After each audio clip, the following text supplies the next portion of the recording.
Hello everybody, my name is Markiplier and welcome back to Do I Even Have to Clarify What We Are Going to Be Doing? You already know what you're here for. Um Today, as you can see, I installed like a little cute little guy in the corner simply because I don't know, I thought it would be cute. Like it has a few other expressions. My dog is barking. It has a few other expressions, but after setting them up, I realized that I kinda don't care about using them. So, so it's just going to be it's smiling. Like the other like the only two setups I remember is like I can make him also serious, and I can make him happy forever. But I don't fully remember. I don't even know if actually yeah it worked. Okay. But yeah, I don't feel like using them, so he's going to be happy forever. He's in a constant state of bliss. Anyway, today I have no idea how much we're going to do today. I kind of want to do from M to S, but I'm going to be honest. I don't know if I'm going to have enough energy for that. Like I know this isn't much, but for some reason, like it takes a lot of my energy. I think it's just because my energy levels are constantly really low. But you know, like it's fine. It's fun. It's like going on a walk, except you're not walking. Anyway, let's start. Major Q10. Oh, this is gonna be some robots. There's gonna be some robots. We're back at the bomb walkers. We're back at the bomb exploding things. Ooh. Okay. There is the most deadly model from a race of death machines. Q10 is a one of a kind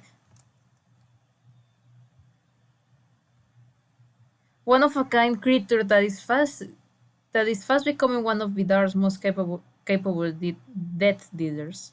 Although the hero is a creature of metal and power cells, it has developed a questioning soul under Vidar's leadership, making it a caring warrior able to support and protect allies during a raging battle. Yippee! Vidar is testing Major Q10 by sending these metal champions into the Uncharted Swamp. The war leader wants to see what the effects of jungle slime and tangling vines will do to the metal workings of the Q10 unit. What if I just dip my son into the goo, into the destroying goo? And time will tell if the terrain proves too much for this Walking Dead machine. No, I think this guy is going to die. Straying onto the battlefield, the huge machine has both pistols and rocket attacks to fill surrounding enemies with dread. Able to fire with unusual accuracy and speed, Q-10 projects terror and hopelessness to its enemies as it takes to the field of battle. Fascinating. Fascinating, fascinating. Let me see that. Oh, why is this like the why is this like the most small resolution?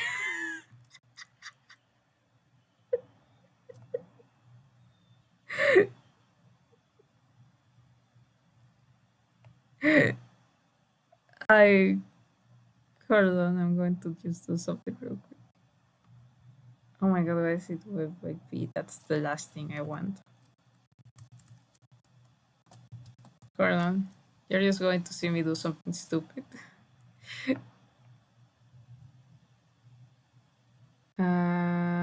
Source image. Okay.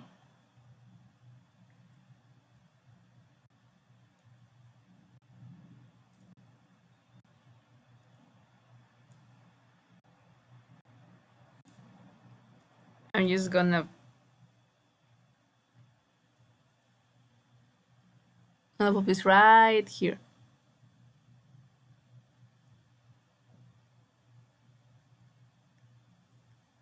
I'm gonna put it right there. And they are also looking at us now. It's just so stupid. It's just so stupid to me. Oh, okay. The rest of the backer. On Alpha Prime, Major Q10 was an accomplished battle leader for the SETI Combine of the Great Forge of Tarata, until he failed to destroy an enemy combatant who had already been disarmed. Diagnosed with the programming fault of mercy and sentenced to. Sorry, I just noticed that. Diagnosed with the programming fault of mercy. Oh my god! And sentenced to fight like it's a Solborg name, Sergeant D46. Huh? In a SETI combined fighting pit, he was rescued at the last moments by a summons from Vidar to the world of Valhalla. I am Vidar, said Vidar, and I have brought you to Valhalla for a purpose. What's the purpose? What do you want us to do? I I still like I know this is just like a conquering game, so I assume it's just like general conquering of Valhalla. I still don't know what the fuck Vidar wants to do. After Dortmund narrowly convinced Vidar to join the alliance, Vidar sent an army of Solbergs to reinforce Sudar's blockade in southern Ekstrom. The army arrived in time to help repel the Marrow horde, and Major Q10 introduced himself to Sergeant Drake by offering a hand shortly after the soldier brought the Marrow High Lord Subakna out of the sky. Major Q10 accompanied Sergeant Drake Alexander and Raelin on a mission to combat Crook, and afterwards to retake Conquest's castle. During this mission, he explained to Sergeant Drake his complex feelings about the prospect of returning to Alpha Prime, and Sergeant Drake introduced him to the concept of mercy as a desirable trait rather than a programming malfunction. Ah, wait. Oh, hold on. I have to put on my robot voice. I was created to fight, and so do I, and so I do. There seems to be either point in returning to my homeworld. I have been marked for destruction. I am defective. I must be destroyed to prevent subsequent units from inheriting my programming malfunction. I failed to destroy an enemy after he had been defeated and disarmed. Oh, cutie! Oh, I love this little guy. Oh, wait. I say little guy and he's was on a mission to the Tikala jungle to investigate and extinguish the threat of the Marrow Hive. He was accompanied by Senator Drake Alexander, Sunlen, Shiori, and Raiden. And fucking John Shotgun wasn't there. The group had a difficult journey to the work grabbing farewell fields. When Major Q10 and Shiori went to scout ahead, Sergeant Drake, Raiden, and Sunlen came across a murky portion of the Swan in the Narrows, where several Marrow Stinger Maraha lay in the water among the corpses of travelers they had killed. They were initially caught by surprise, but managed to survive the attack and kept moving to meet up with Major Q10, who informed them that Shiori had been captured by the Marrow. Oh no!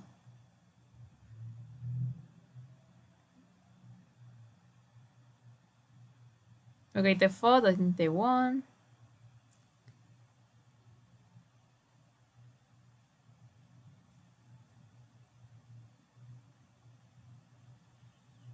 Okay, hold on. This part mentions translation, like magical translations.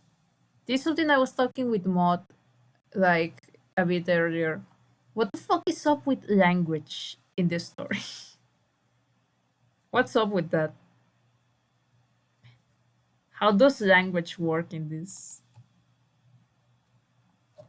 Like I really don't understand, but like I assume it was just something like, oh, Valhalla makes it so all language is translated to the language that the person understands. Well, if they needed a translation for something, then like that's not it. Okay.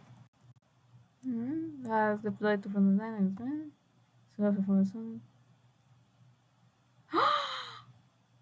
so I was able to reclaim his soul core and take it with him. I told him more Major Q10's gentle nature and wondered if any method of repairing him would restore Major Q10's spirit. Oh! Oh! Oh! How many times is this motherfucker gonna die? Okay. Um. I'm going to read the other one. I'm not going to discuss sexuality yet, simply because I want to see if Major Q11 is the same character and just looks different or acts completely different. This is going to decide. This is going to help me decide. This is going to help me decide. Circle initialized. Power cells online. Environment scan complete. Organic life forms detected. Task. Verify with Isadora and apprehend meridians. Verification with Isadora unsuccessful. Updating task. Exterminate meridians. Armament array initialized. Plasmatic cannon charging. Wait! Cries the organic with his hand raised. His metal is only an outer shell, a Herman armor. Major Q10, you are safe. Searching memory bank.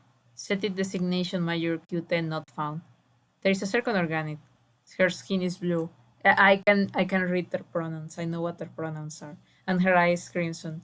Her wings are clad with in feathers and razors. And the spear she points at her at our?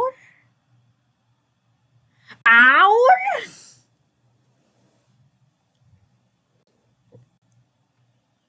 Our? Our chase with the house with a deadly internet technology. The message is clear. Stand down. Instead, our prismatic cannon burns brighter. Does he not remember us? Says the man in armor. Do you not know me, friend? Said the designation friend not found. On their homeward, they are melted down and reforged, reprogrammed. They forget the life that came before, says the winged woman. I told you there was no guarantees. He's remade. The 11th design of his species. The man steps closer, display the ground of the cannon. Mayor Q11, then, he says. I am Sonlem. I'm your friend. This Green Quirion. She's the one who reconstructed you. We are not your enemies. Please, lower your weapon. Sorry, I have to remember what Sonlem is. That's Duke, right? That's Rick. Is he just introducing himself like he's like, no, this is another fucking guy, sorry. I am bad. I'm so fucking bad with names. I hope this is like I hope this is showing you how bad I am with names. I'm so bad with names constantly, even in real life. Like, this is something that you have to remember about me. These are your weapon. Terminal processing error. Memory bank fragmented. Great force of Tarata. Programming fault diagnosed. Fighting Peter, huh? I am Vidar and I have brought you to Brahara for a purpose. I was created to fight, and so do I. Shuri must drink or she will die. Enough! Memory bank files corrupted. Purging memory bank. Friend set the designation. Sunlen. Queen Kirion lowers her spear. I have given you an arsenal. Cannons, rockers, a hammer designated by Vidar himself. Use them to protect your friends, says Sunlen. Only harm your enemies. We speak. We?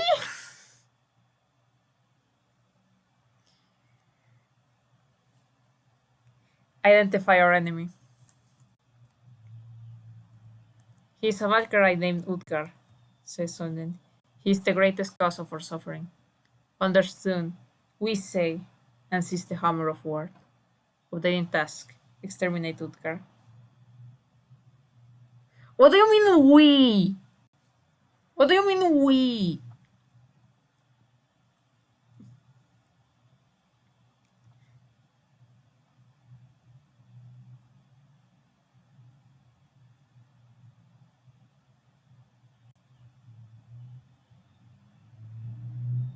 Okay, Q10 was restored.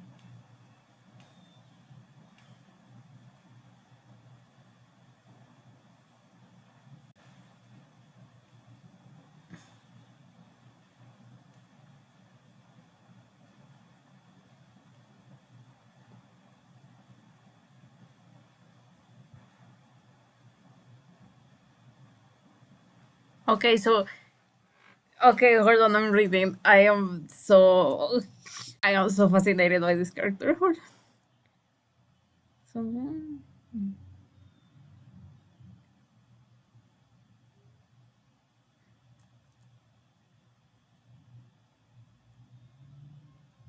so are we not going to acknowledge the we? Are we just not acknowledging the we?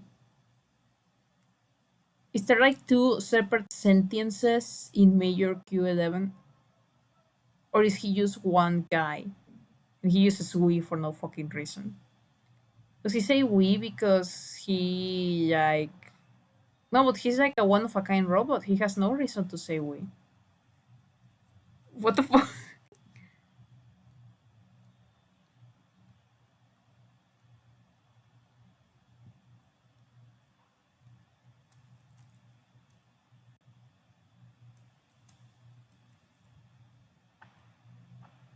We have no information on this. Okay, fucking fascinating character. I'm going to choose that it's the same guy just with, amnesia. So I'm going to give them the same sexuality, even if they are like two somewhat separate entities.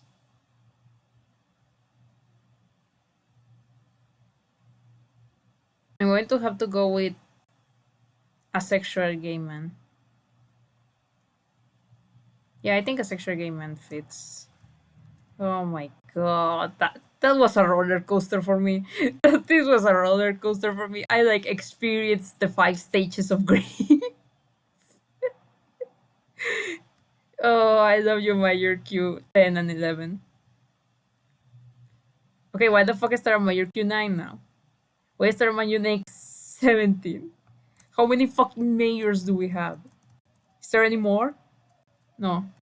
If you are the mayor and you are the mayor and you are the mayor, I am the mayor. Is there any other mayors I need to know about?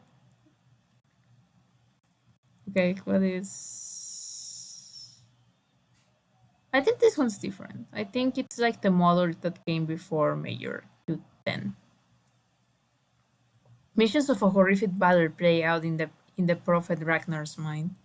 The elderly Kyrie lies still, his eyes glaze white, as he narrates the terrible scenario. He tells of a dragon, and of an elf on a winged steed with the head of a hawk. But his face grows pale as a new vision appears, and he stammers, grasping for words. A wingless man, made of steel. Enormous is his statue and girth. From his long arms flows smoke. His lifeless eyes show no mercy as all in his wake are deployed and fall. Those who reach him with sword and bow find that they cannot pierce this giant's metallic flesh. Then the prophet goes silent.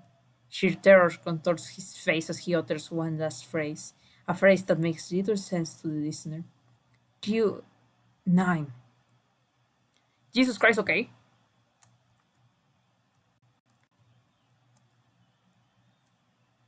Enough of rhyme. Mayor Q9 showed no mercy. Presumably as a commander for the Setai Combine, the Prophet Ragnar will have a terrible vision about him, along with Terracus and neither Ned or Braxas. At some point of his existence, Mayor Q was surrounded by the okay. Okay, so here's the thing. There is little to no information about this one. I don't know if Mayor Q10 is a remake of this one. Like they set this one apart and then they made Major Q10. But I like to think they are separate and exist at the same time, simply because I want to see Major Q9 and Major Q10 or 11 interacting. Like I genuinely think it would be fascinating to see like a soulless robot and like a fully soulless robot that just kills people with no mercy ever, and one who has found identity solely in showing mercy. Like I think it's fascinating. I think it's fascinating. I think it's fascinating. Okay, Mayor X17.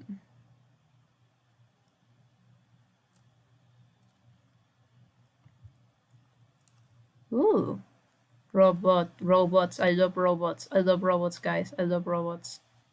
Mayor X17 earned its reputation in the Solberg fighting pits as a gladiator of renowned ability.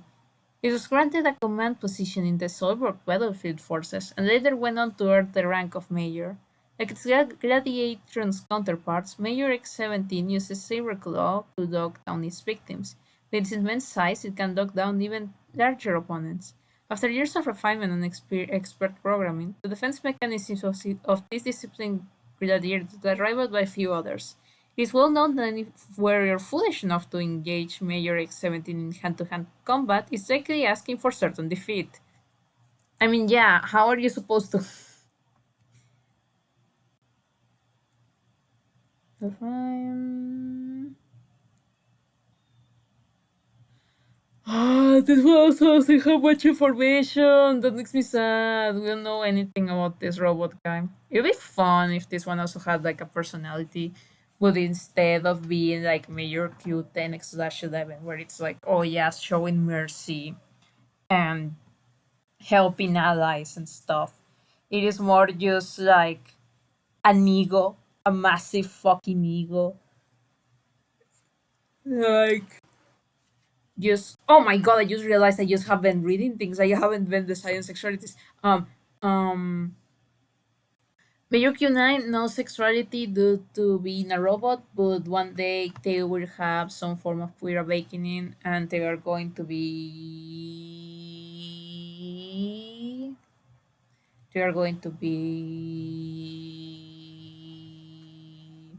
bisexual, why not? Major X-17 straight. Like straight man, but straight man, technically trans mask by the same logic that the detective is trans mask, which is like he was not given a gender at birth. He specifically chose to be a man and identify as a man and show himself as a man. That's my head canon. Like, oh, this is also I guess this is also a thing. Major Q10, Major Q11, and Major Q9. Wait, when Major Q9 is directly genderless, like doesn't understand the concept of gender at all. Major Q9, Major Q10, non-binary. Okay. Alright, good. Sorry if I'm yawning a lot. I didn't sleep well last night. Well, I actually did sleep well last night. I don't know why I'm yawning so much, but I am so sleepy. This is why I usually record this in the morning. Anyway, Maracot, Mind Whisperer.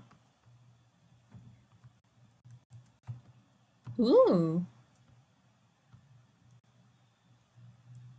Oh, wait. Look at this design. Wait. Holy shit. This story was so hard as like a live action thing, but not live action like current day CGI stuff, like some bullshit. No, you know what? Something with puppets. Something with puppets like that one movie with the crystal and whatnot, like something like that. It would this whole thing would go Heroscape would go hard as fuck as one of those. Anyway, have you received any word from Ewashia? Xenitrax's voice shakes the floor of the jungle. With her shifting golden armor and massive purple wings fanned out, the dragon the dragon is an imposing presence, one that demands respect. Marcotte sighs, unperturbed. I have, Marcotte says. Her expedition was forced to leave the Athenaeum before the research was complete. Her attempt to devise a cure using what they gathered there was unsuccessful. She says she is exploring other options. Time is running out, says Senitrax. We are lucky that the Ewashia was vigilant and that Aquila did not drink of the poison spring. But if she wishes to retain her power as a Valkyrie, she must drink from a wellspring soon. You need not be anxious, Great Warden, says Maracot, smiling gently. And she applies the slightest touch of her Boreas granted power to sway, to convince. If a Washer's cure fails, I have contingencies. I do not think. Oh, my sleepy. I do not take being Akilo's advisor lightly, and the seasons I spent as city speaker in Kurupiran have taught me well how to handle such inconveniences. Inconveniences, murmurs the dragon. Ruby eyes half closed. A realization of her feathers indicates Marcott's whisper is working. But then Centirak shakes her head and continues. There is another matter. I have been I have seen you speaking with Akira's generals, giving orders as if you were the Valkyrie herself. You are the holder of high honor, Marcotte. Be careful that you use the power appropriately. I assure you, Warden, my allegiance to Akira. Oh, come on! My allegiance to Akira's cause runs as deep as my allegiance to Arboria's. She commands not only my loyalty but my spirit. All that I do to further her reach. Satisfied, for now, the great dragon turns and departs through the trees, three tails swinging behind her. Marcotte frowns. Once she would have balked at manipulating the minds of her allies, but lately she finds herself learning on her abilities more and more to get things done. The lives of every poisoned Valkyrie are at stake, and she must be willing to do whatever it takes to save Aquila and Arboreas alike. Ooh! Let me look at her design again. Like, look at her. Look at her. Oh my god, she's so good. These designs are so good. These designs are always so good. Uh, I am.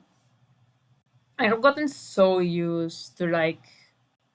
I already talked about this in the last video, but I have really gotten used to like seeing fantasy designs of women be like super feminized in like a modern standard sort of way. This is so refreshing.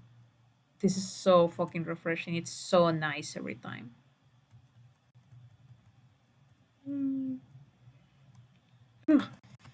Under Boreas, Marcotte was the city speaker of Kurupiran, and among her responsibilities was the education of young Dryans.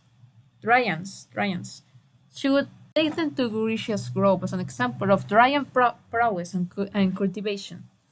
After being summoned by the Valkyrie Akilla to Valhalla, she became an important overseer among Akira's generals. However, she found herself using her mind manipulation powers increasingly often to smooth things along in Akira's higher circles. During the Age of Annihilation, she would keep tabs on Ewashia and Guricia's expedition down the and attempt to carve down a cure for the Wellspring potion. She had a conversation with a concerned Senitrax about this. Oh, we know nothing else. Come on, she's really interesting. I feel like she should be more important because like it's like a fascinating it's a fascinating character concept. Someone who can use like mind bending powers to to sort of hypnotize people in a way or soothe the minds of others. Being in a position of power and not wanting to use it, but slowly using it more and more and more simply because it makes things easier. Like it would really lead to like an arc of corruption that would be really fascinating. But I guess we don't have time for all that.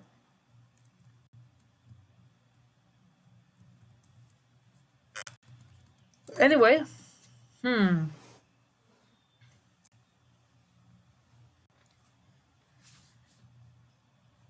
I think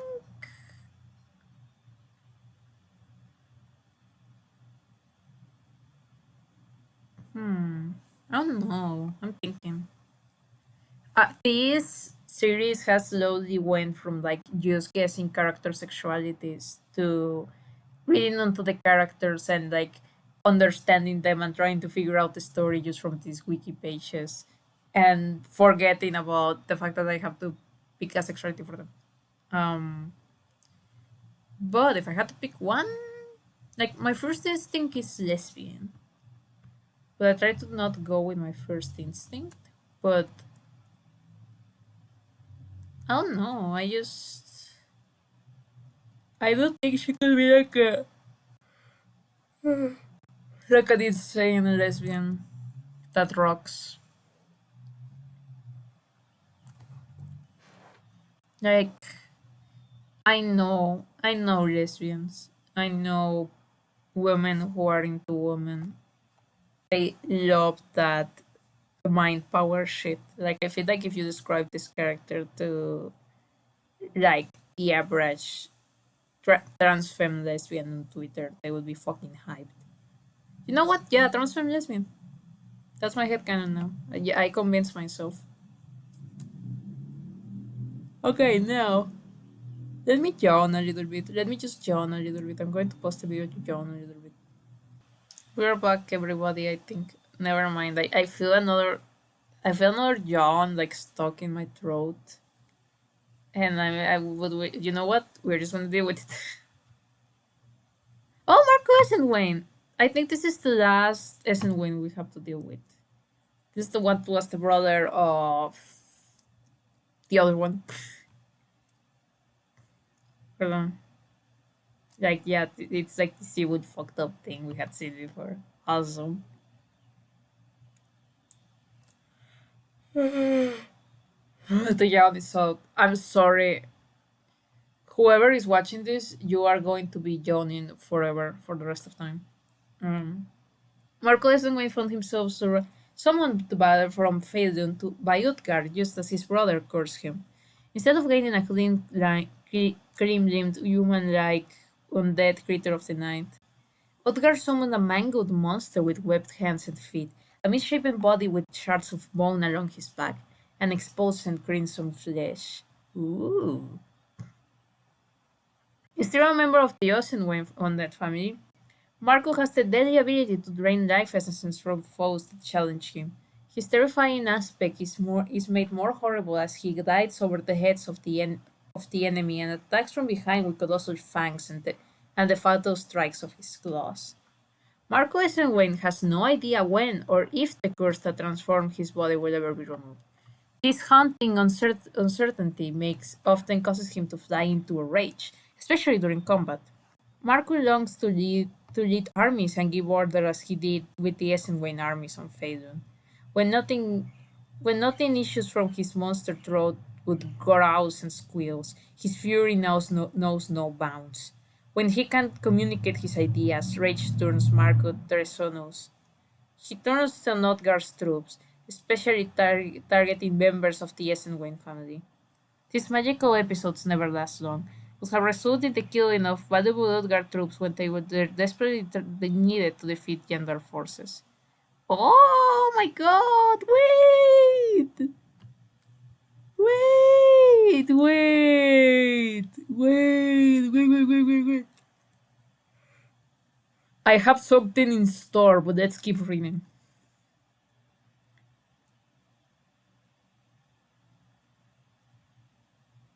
Ah,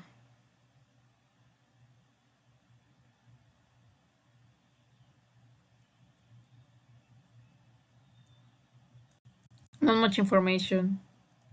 Damn it. Oh, this is so good. Okay. Let me cook for a second.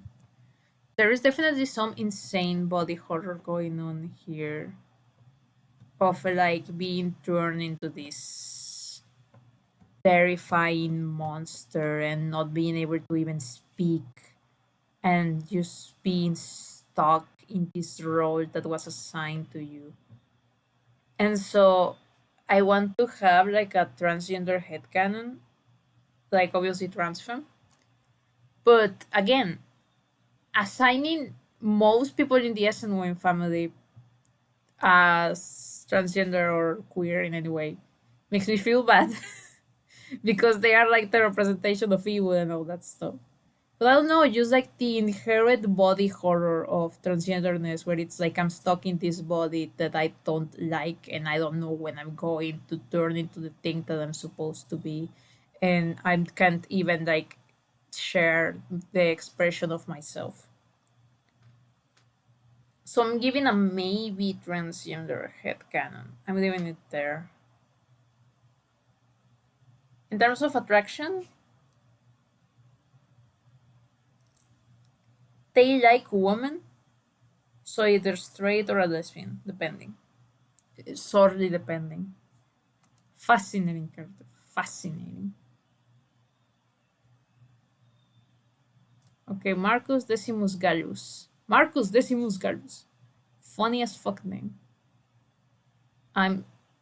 I feel the darkness overtaking me. I can feel it.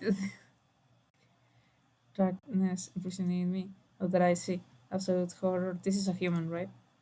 Yeah, I think this is a rare. This is one of the rare humans. That's awesome. A commander of the 1X Legion. Is that the name? 1X? I actually don't know. Commander of the Legion, Marcus Decimus Gallus led his troops through a thick mist while patrolling northern Britain. British! And entered the waterful world of Valhalla. Marcus Decimus is a born leader who can inspire any soldier to move faster and attack more forcefully, regardless of their species or homeland. This is British person. Scary.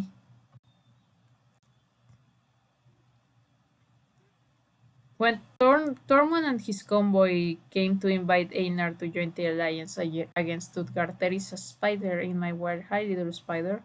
They would see many of Einar's forces mustering in Yindes farm on the return leg of their voyage. Although they were humans from various cultures and times, they march in perfect synchronicity. Kinda beautiful and powerful. Fucked up that it's the British man who is doing this because he's British. Like we remember what Britain did, right? We remember the sins of Britain. Okay, let me consider. What is the most British sexuality? Actually, I shouldn't say that because then anything I assign him is like an insult. Hmm.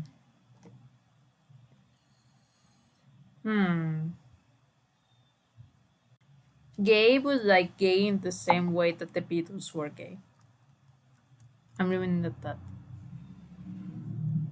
Marrow hype. Okay, this is a hive mind.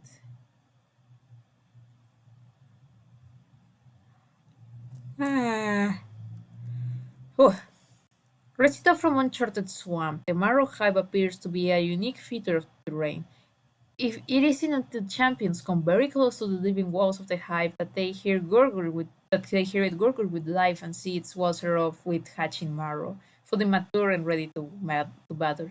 From a distance, the hive appears like an odd arrangement of dinosauric bones, green pulsing muscular tissue, and strange bubbling masses of fleshy eggs. Ew. But battle erupting around the hive reveals that this creature is far from a passive nest. It thinks and attacks with a will of its own.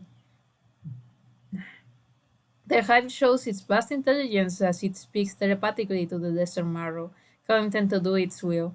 The brutal combination of creating and commanding to desert marrow drives fear straight into the hearts of its enemies. Okay, hive mind. Is this? Hold on. Yes, Bokburna is from one of these. Oh yes. Oh, Bokburna, one of my favorite. I am always delighted to see Bokburna. Okay, I don't know. It is a hive mind, but I'm going to go with still like ROAs with a focus on queer platonic relationships in the summer and like same sexuality that I gave Bokburna. Simply because well, it's a hive mind. I assume they're going to all have the same sexuality.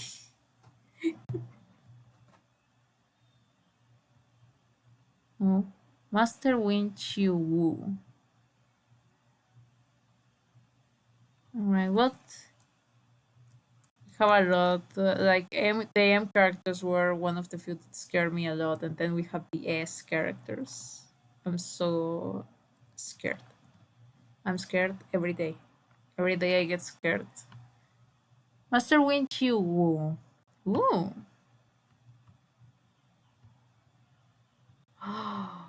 Ooh, badass warrior dude. Wearing sunglasses. Wait, awesome. Master Winchu Wu was the Gen Con exclusive figure for Gen Con 2007. Do you want to feel old? Do you want to feel really, really, really, really old? Do you want to feel really old for a second? That was a year after I was born.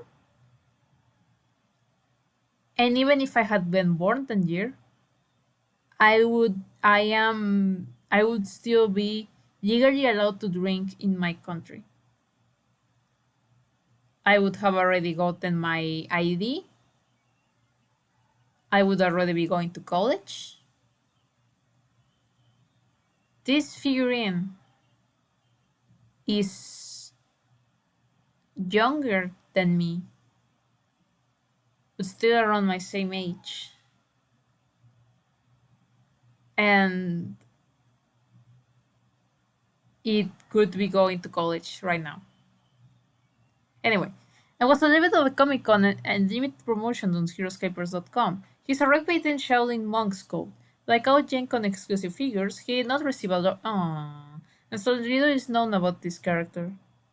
He was Akira's first figure ever released, and although players would see Akira's Fear Dark Spider and Soja on display, they would have to wait almost a full year after his debut until Akira's Alliance to learn more about this elusive general in Suhoa's variant.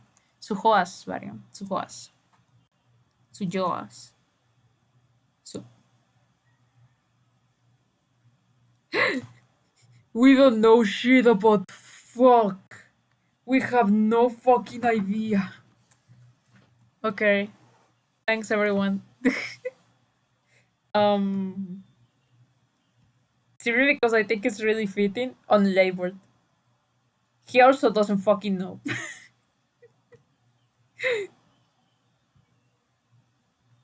Okay, Merburg's the viciousness of Negoxa could only be matched by one soldier's warlord, Merburgsa. This leader commands attention as he rides in on top of his Marrow horse. Marrow horse?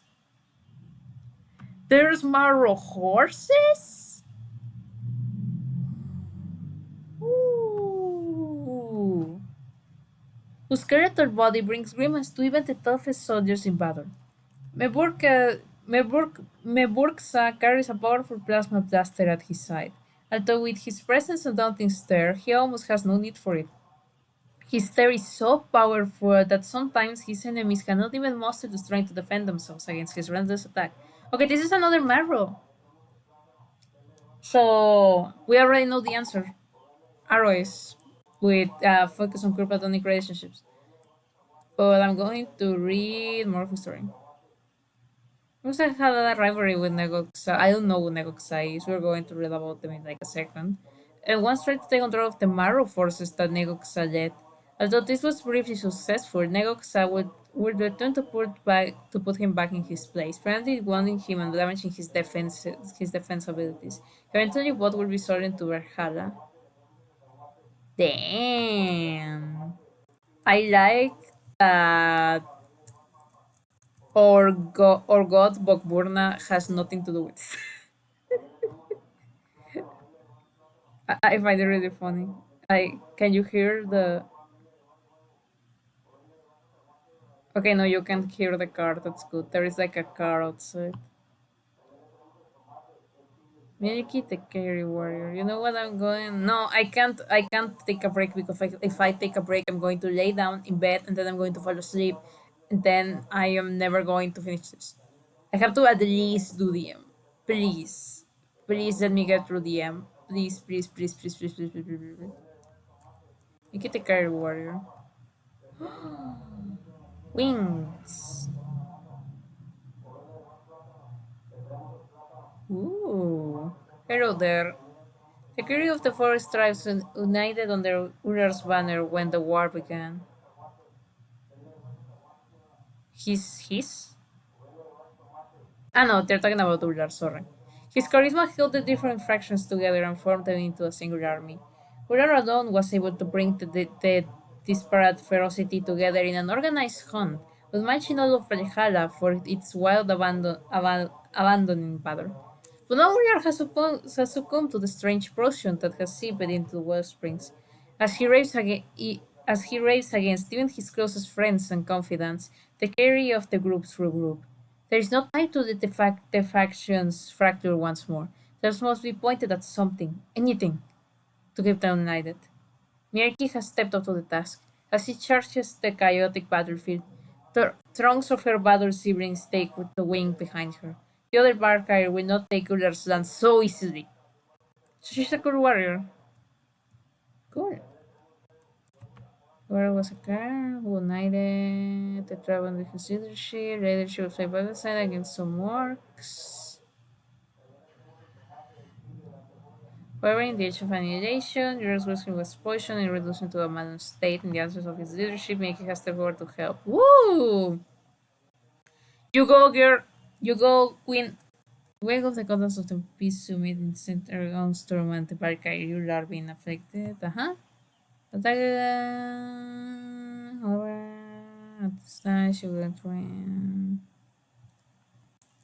Okay, so like this cool, awesome warrior woman who took over Ular after he went insane. That takes some determination. That takes a lot of determination. She is also green for an amazing reason. I don't know why, but I'm going to go with pansexual. I don't really have like a reason for it. It just kind of came to my mind, like flashed in my mind, like the fucking, like that one Akira gif. Like, how is it pronounced again? Is it pronounced gif or gif? I don't know. Anyway, but yeah, I think pansexual. That's my current headcanon. This information may change in the future. Igor Ironwheel. Dwarf? Potential dwarf? Dwarf! Ooh, awesome! Igor Ironwheel was a dwarf leader released in Wave 9 Black huh? As this wave came out after the Wizard of the Coast, no.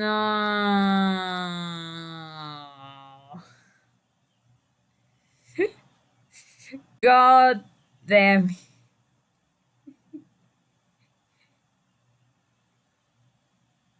Okay, hold on.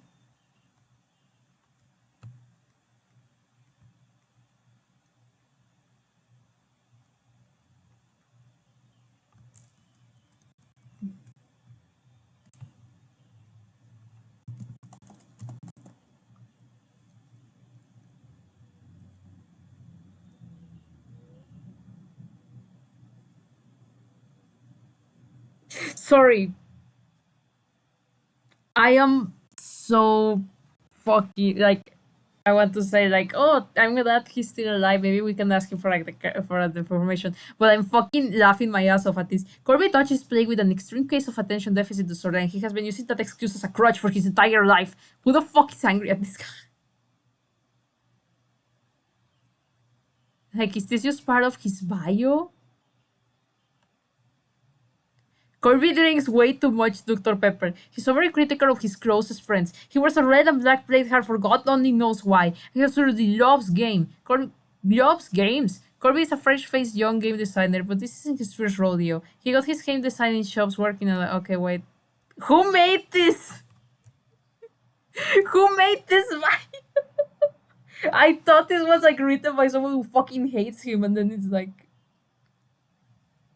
did he write his own bio? You know what?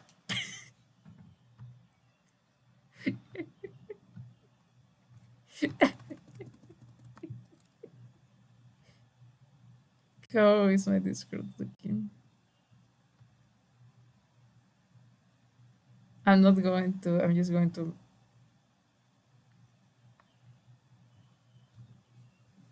I'm just going to. Wait, how do I. I just want to edit like the little banner thing I have. Hold on. I want to put. I want to put in something funny. Where's. Where's the profile editor? Did they just fucking move it? I just want to. Okay, it's not letting me do it. It's not letting me do it. I wanted it to put it as like my little bio thing. Does it could it fit here?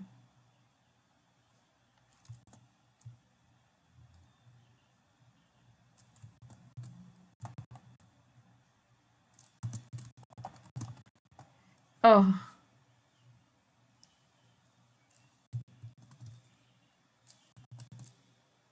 yes. Yup.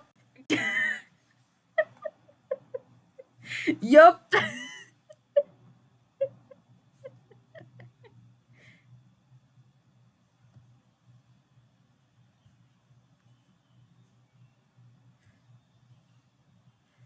Anyway. Anyway. We know nothing about this character. Oh god, I don't want to use the wheel again. Every time I have used the wheel only once and I still feel cheap about it. You know what? I had this character. I had a very like. I remember in one of the D&D campaigns I was in, there was this dwarf character who looked almost exactly like this guy. So I'm going to give him the same sexuality that that character has, which is by curious. Anyway, Mega Connor.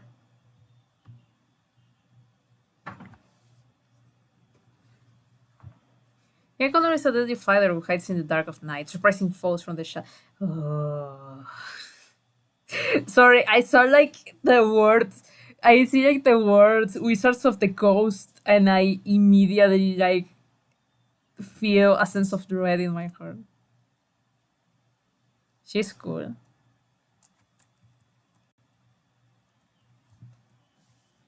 Investment at the end of the Shadow Granite Dungeon adventure, accompanied by an iron golem. If she won the battle, she would be sent the mind controller heroes home to solve further chaos. Okay. Oh God, what do I give to this woman? Start writing your fucking lore bios. I can come up with like interesting sexuality choices if you don't give me lore bios. Please. I'm going to go with.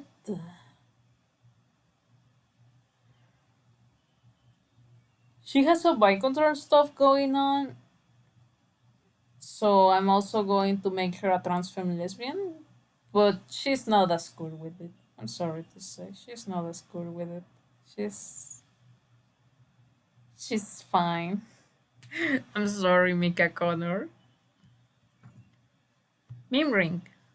Please have a lore bio or I'm going to fucking kill myself. Oh, thank God, yes, this one is a cool as fuck dragon. Oh my God, yes, this is exactly what I needed for morale right now. Yes, yes, look at the. Woo! Who suspect that a creature of his size could ambush even the most wary of warriors? Yet Mimbring is notorious for such attacks. This fire-breathing behemoth can swoop down undetected and, within seconds, incinerate an enemy line up to 8 warriors deep. In this war of horrific battlefield events, Mimbring's fire line attack is absolutely the most terrifying of all.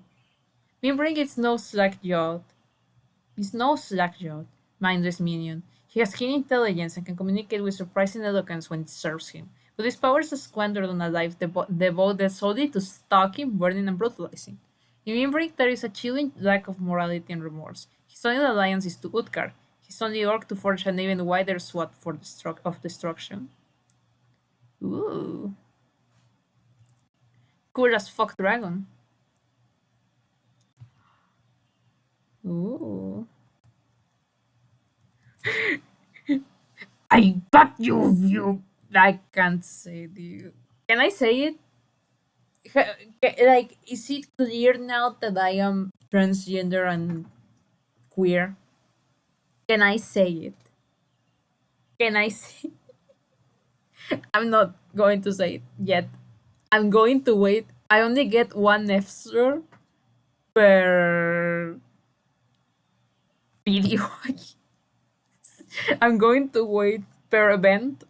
I'm going to wait to for the last episode, and then I'm going to decide who is the biggest F of them all. That's my. I can't say it. I wish I could read in and meme right together. Ooh.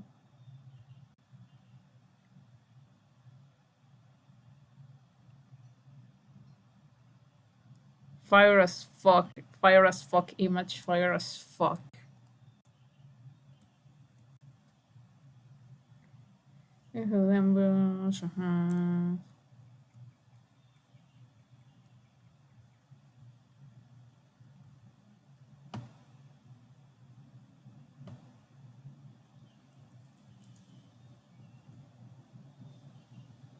Okay, you cool as fuck dragon guy. What happened in sexualities I haven't grown into dragons? Because just from my memory, I think I have been making them out and gender. I'm not sure why. I just like dragons, guys. I just like dragons. I think dragons are cool. Even if they're evil, I think they're cool. You know, we have a transmasked dragon. I remember a transmasked dragon. We have a transfem dragon. I remember the transfem dragon. This one can be non-binary. Their gender is evil. Their gender is evil and fucked up. Queer frogs, if you're watching this, spirit, pick your favorite dragon, and we will make them we will make them non-binary too. And with Mizarks, the carry warrior. Have I seen this character before? I feel like an insane sense of deja vu for some reason. Oh. Oh. Oh. Oh. Oh. Isarx remembers dying. She remembers the hot pain of an arrow trained through her wings, and the last floating moments of tumbling through the air before her body hit the ground. She remembers Revenant's voice calling her back, at once rough and kind, abandoned, sorry, sorry, the demons are calling to me. Abandoned, forsaken, and dead, she remembers Revenant's fierce words to her, and the mission they now share. Miss Arx will succeed. How can she not? Even death has failed to claim her. Revenant is all that matters. This is a lesbian. This woman likes women, I'm sorry to say. But no, I'm actually not sorry. I'm actually super happy about this. Like, she's now devoted to Revna's service. Oh, I'm sure. Miss Arx was sent along with Racket to represent Revna. Uh-huh.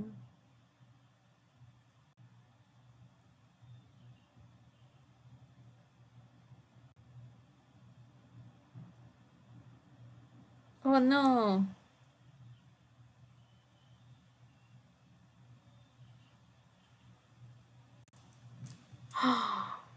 Fortunately, Rema's other fans of Mr. experts of the negotiation. The Kiro uses her witch factors and insists to manipulate one of them. But Mr. is killing her!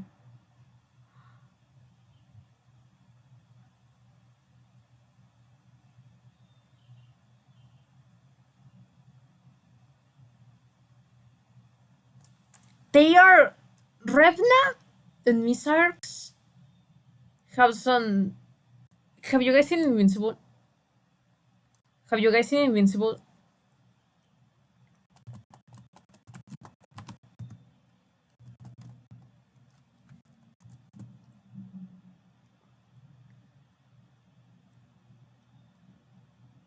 They have this bullshit going on. They're like the lesbian version of this. I'm kind of scared of scrolling down. Oh, look, a fan child. That's kind of cute. Okay. Hold on. I was distracted because I don't see. They have like this bullshit going on. Hold on. I want to see this red post. Sister clearly values Donald more than just an agent. What makes him so special?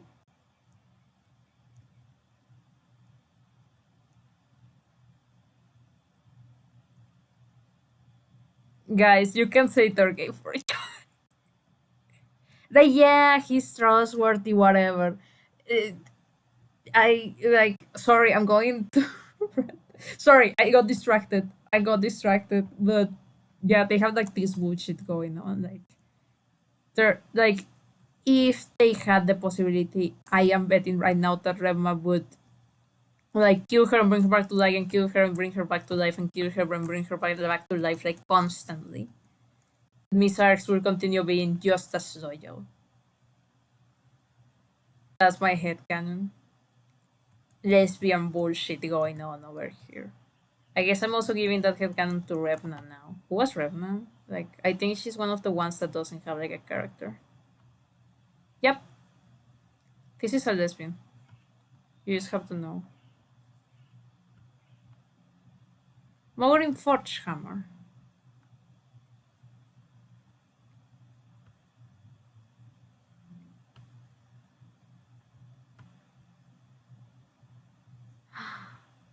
What the fuck is that? Oh, I think it's human or dwarf? Dwarf.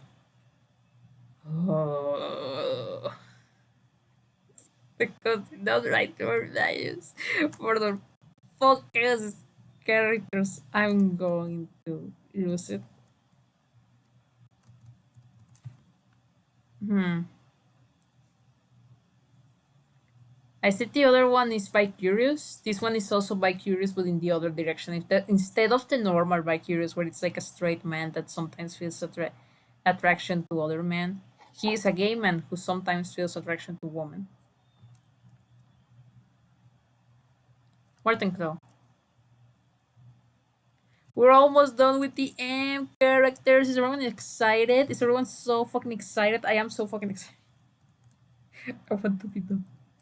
I want to finish this. Martin Crow. You know, maybe if I dock the fuck in, I can actually finish everything today. I'm not promising anything, but oh wait, I just looked at this character. I just like registered. Cool as fuck dragon.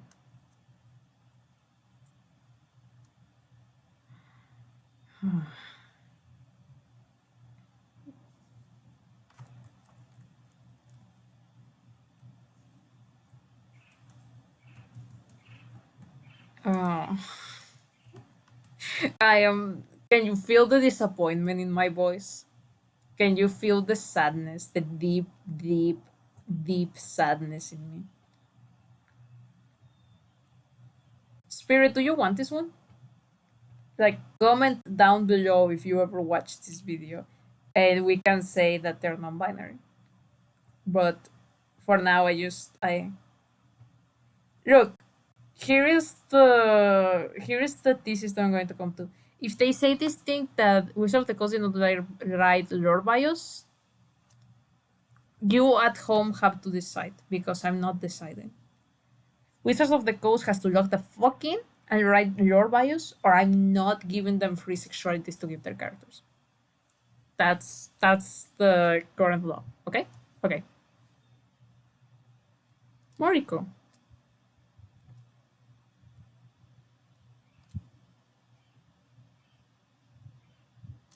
Wolf elves? Are they the wolf? No, this is a human. For a second, I thought, are they part of the elves that got killed by wolves? No. Cool woman. Several phantoms fly about her brooded form. When she brings her flashing twin blades to rest, the wooden men surrounding her remain still for a moment, and then all at once they fall to hundreds of cleanly cut pieces.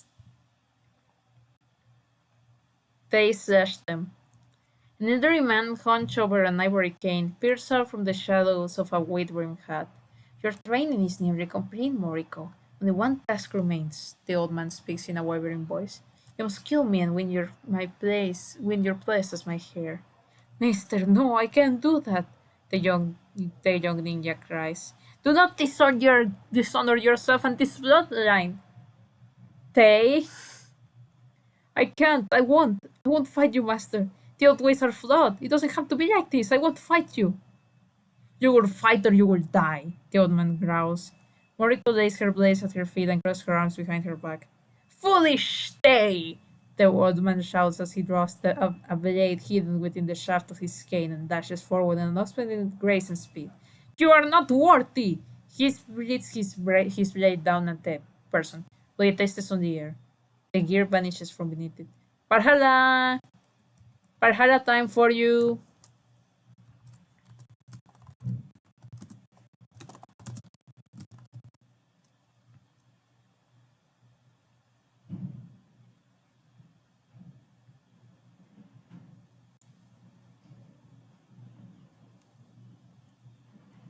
Valhalla. Teleport to Valhalla. It's Valhalla time for you.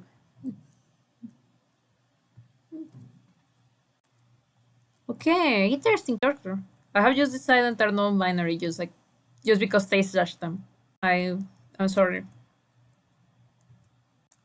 They will likely be deployed to Kings. Okay, not much information after this. Awesome, Tatum, lesbian warrior. Beautiful and powerful. Beautiful, powerful. Sapphic, strong, awesome. Honestly, I wish there was more to them. Like I really wish there was more to them so I could like write something actually interesting. But for now I think just they slash them warrior, evil warrior, fucked up awesome warrior. Actually not evil, actually very kind warrior. But you know what I mean. I sometimes I use evil as a positive as a compliment. I don't know why. More Spain. How much do we have left? Look, I'm going to go at least until R, and then the next one is going to be everything else. Or I don't know. We will see. We'll have to wait and see. More Spain. Look, I can't see properly, but I like it. The ninth generation vanished sharing his family. Morsbane wields the rod of negation in service to his queen. Enemies are brought low, the powerful become powerless, the mighty become meek. In some cases, the rod is powerful enough to negate a being's very existence. Okay. General Morrison's mother Marhana was a respected banisher before him. She formed an alliance with Koshumé the Dark Lord to exile Sudema from the planet. Koshumé turned on Marhana during the battle, but she ran enough to redeem Sudema. Morrisman continues her quest for peace. Although she has to Valhalla, his enemy Sudema, who is summoned by Bidar, continues her quest for vengeance against him. Ooh. Who is Sudema? Let me look.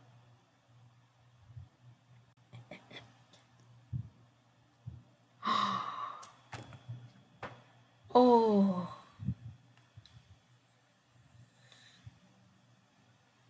Oh, cool as fuck. Oh, cool as fuck. Oh, cool as fuck. Oh, cool as fuck. Oh, cool as fuck. Okay. This guy?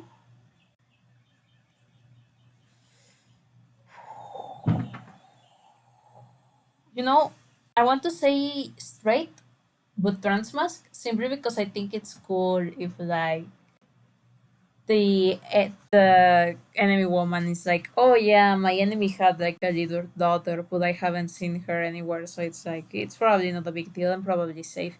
And then this guy shows up and is like, oh, you don't recognize me, do you? And it's awesome and it's cool. That's my current headcanon. I am mostly saying this because he's green.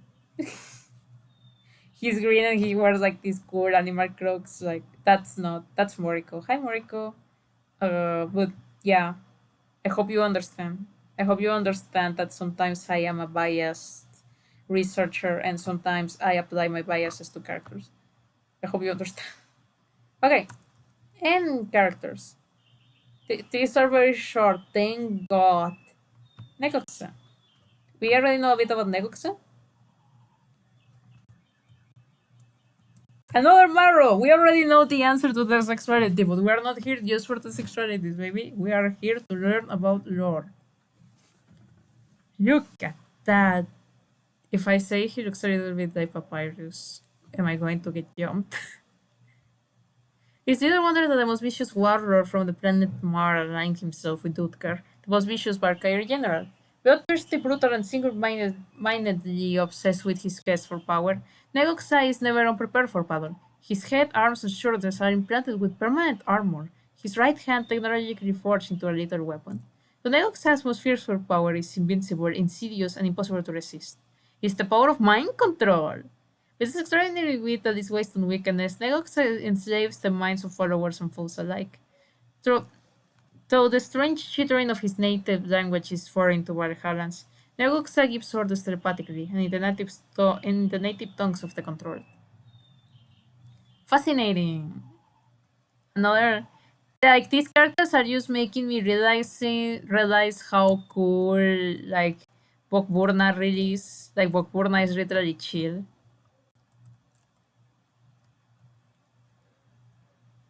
Negosa clashes with Finn in the animated commercial. Negosa looms over at Capture the Sentry. It's such a intriguing comic too. They have him. They're going to. They're going to give him his top surgery. They're going to give him his top surgery. Absolutely, there is nothing terrifying about this image at all.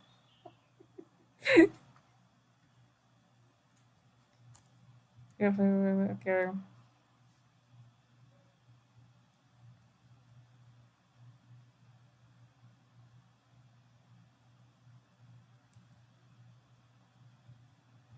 With Cedric strapped on an operating table, Negoxa used his psychic powers to pacify him while preparing to use a cranial drill. However, Drake became aware of Negoxa's influences and spit on his face, distracting him and ending the effect. Negoxa struck Drake, but by then Harold Finn, Turner, and Reddy and the airborne elite were coming to rescue. Awesome.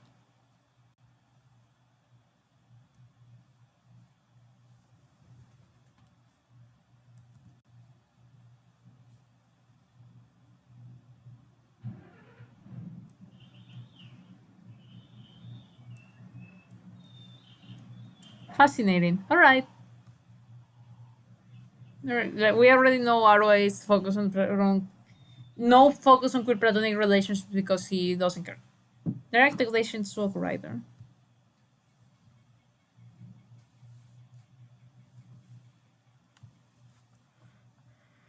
Ooh.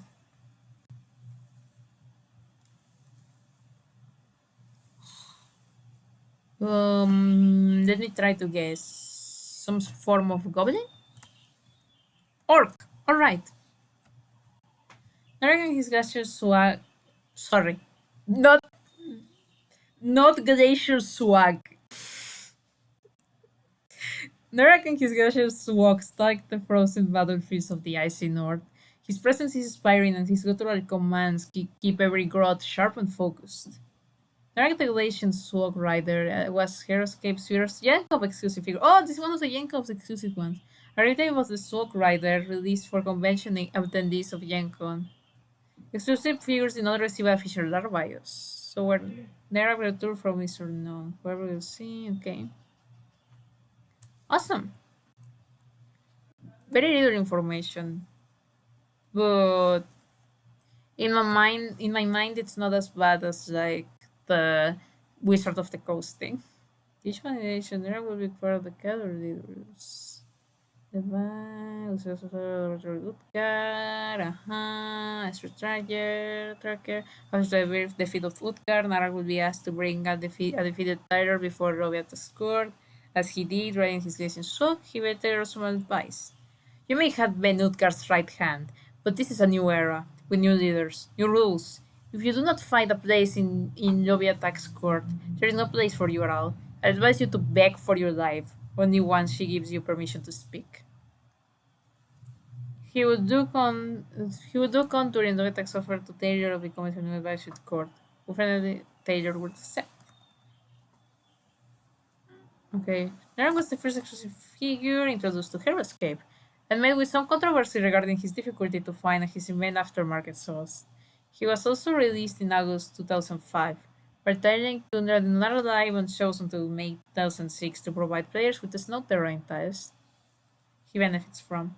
The rate of Nerak's promotional run at Toys R Us was also critiqued, as with only 30 units per store, he was difficult to find. Reportedly, most Toys R Us stores were not even aware this promotion was happening, and only offered the exclusive to players under 18 years old. To make matters,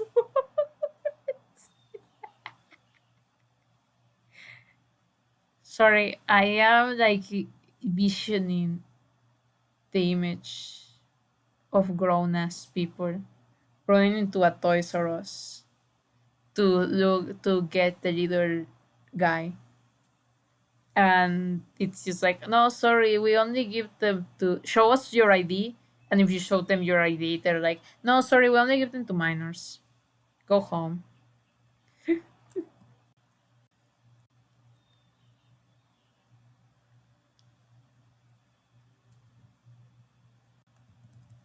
Awesome. Honestly, awesome character still. Hmm. Nerak, you shall be. Hmm.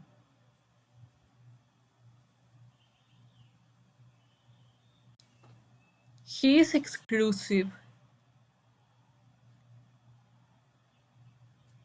but not romantically. Polyamorous, pansexual, just interested in anyone ever. Like has a like this guy. You don't know this, but this guy has a massive polycule, like sort of like insane sized polycule, and he loves everyone dearly. Nirfheim. Fuck. Nirfheim. Is this a dragon? Is this a dragon? Yes, a dragon! White dragon! Spirit, do you want this one?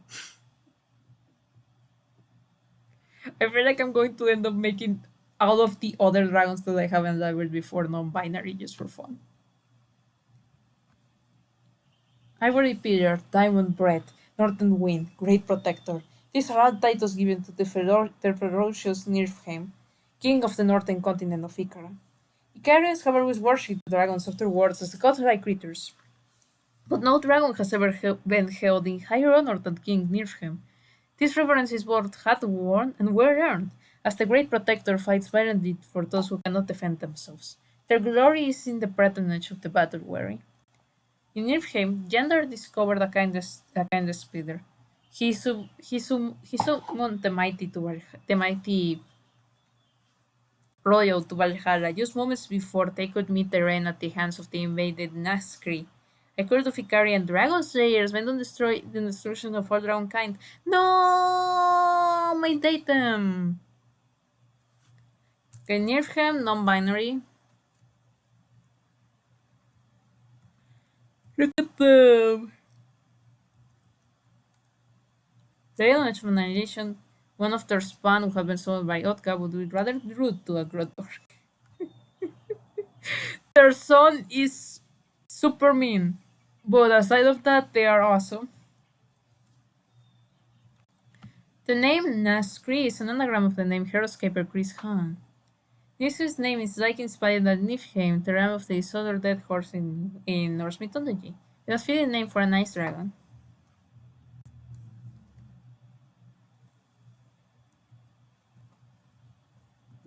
Awesome sauce. Awesome.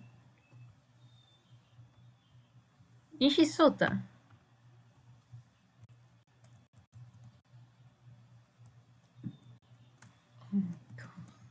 I'm going to take like a little break after this one, probably. Don't worry, I will still try to get at least to R.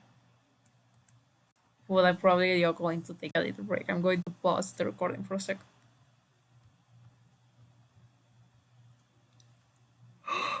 Ooh.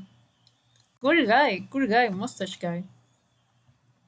Above all else, the Valkyrie Einar appreciates order. Perhaps this is why he's so fond of Sota of Earth. Nishisota is meticulous. His movements are crisp, his orders are always clear. Even his breakfast is prepared, eaten, and cleaned up with precision. A highly trained Yoriki samurai police officer from Edo period Japan, he is predictable, stalwart, and uncomplaining. The perfect emissary for an expedition into the enemy dark. And a loyal observer to keep watch over Bolarker's more unpredictable agents. Cool as fuck! Actually, maybe not that cool because he is a cop, but still cool as fuck.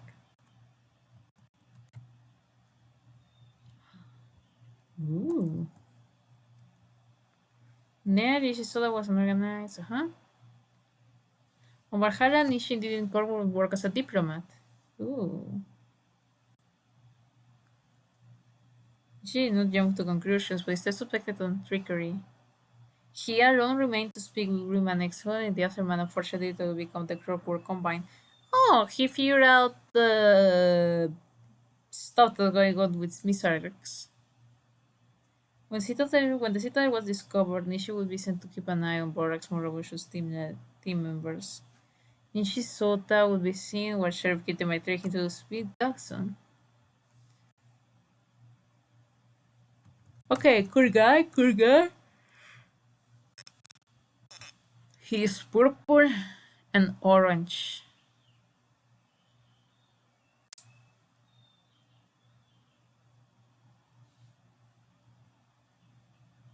A romantic gay man that is super comically repressed about it. Like super, super, super, super, super repressed about it. That's my head canon. Okay, I will take a break. I'm going to pause the recording. I'm just going to lay down for a while. And I'm going to pray that I don't fall asleep. And I'll see you guys in a bit. Alright, gang, we are back. I took a shower. I had some juice. I have the juice with me right now, actually. I have an orange too. I am revitalized. I am no longer sleepy. My head hurts a little bit, but that's okay. If you hear this sound, it's because I am juice. My smoothie, my juice. Mm.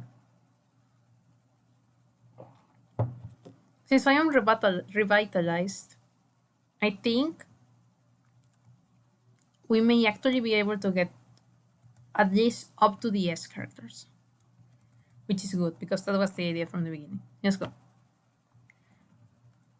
Outbound Phalanx. Ooh.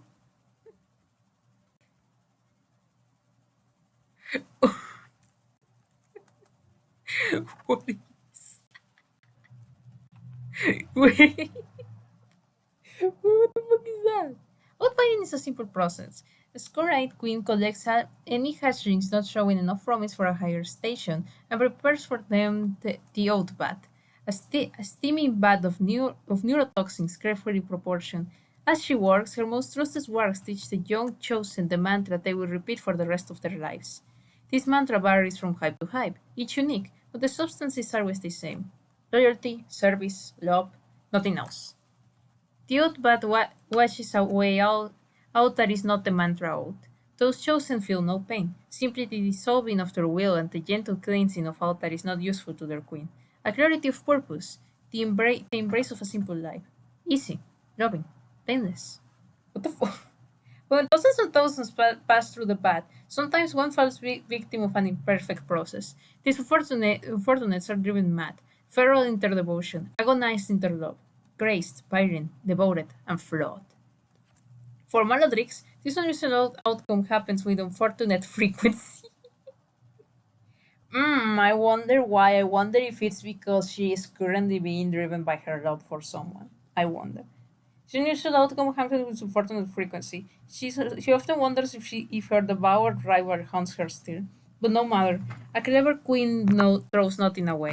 Maladrix, Maladrix has collected her defected outbound into a phalanx, a living bar of frenzied mouths and frothing loyalty. A beautiful weapon, growing ever stronger as the strange world of Valhalla grates against her hype. Maladrix is who I think it is, right?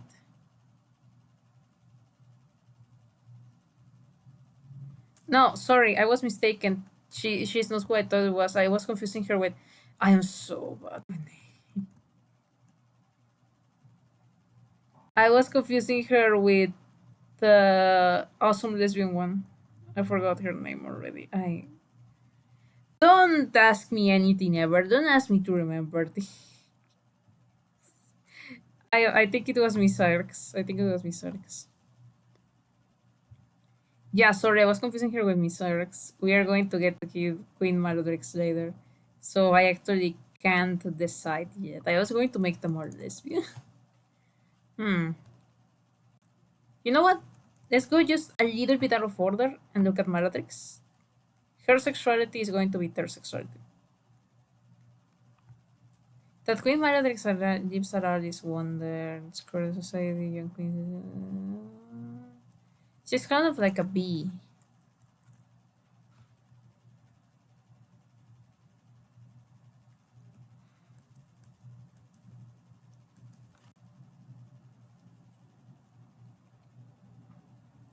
She's kind of like a bee.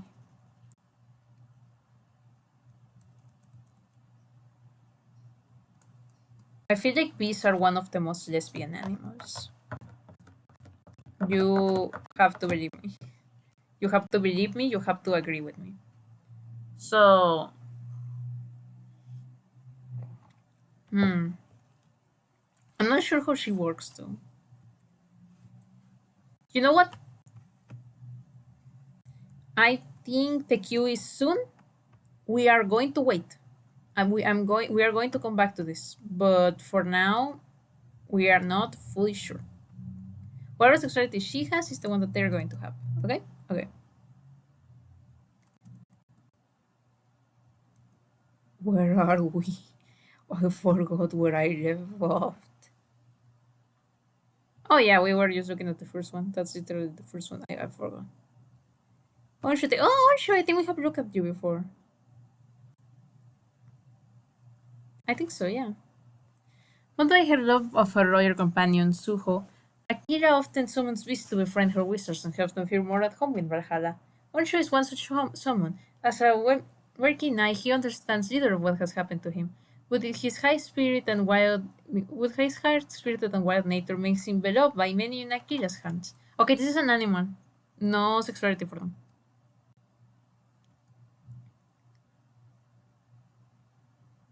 Although Anshu was not terribly cognizant of this, he was liked by his newfound friends. That's how most adoption of our animals works. Like it must be really confusing to be a dog and like I don't know you're in the streets or something, and then like suddenly a random person picks you up, takes care of you, and you think, oh, I'm going to stay with this person forever, and then it's like no, another person. But you are very liked and people love you and give you treats, so it's like it's okay. You are happy.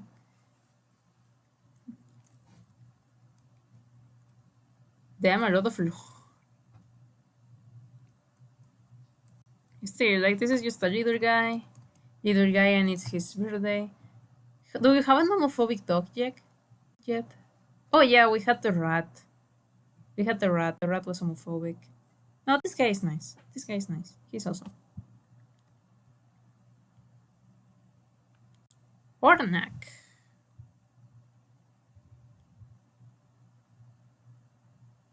Ooh. Ooh. They are an orc. Hera! The guttural battle cry of the mighty Ornak rumbles in the chest of the warrior gods that envelop him. Jutting up from the frenzied mass of feral orcs in the crimson banner of Utgard, bearing the tattered scars of 1,000 battles, is a beacon of Utgard's power, leading his champions to ever greater feats in battle. As the orc charge across the desolate terrain to meet their rivals, the mighty dragon Mimring spots the red flag of fury and swoops down low over the heads of Ornak and his horde. The beating of Mimring's immense wings wash over the grots in great gust of wind that is followed by an immense heat as the beast burns a swath of destruction through the enemies ahead. This is the ever fucked up one, right? Yeah, this is the ever fucked up one. Okay, so Ornaki is like a cool warrior that also fights for Utgar. Cool. Cool Orc Warrior. Do we have any more lore? No, not much.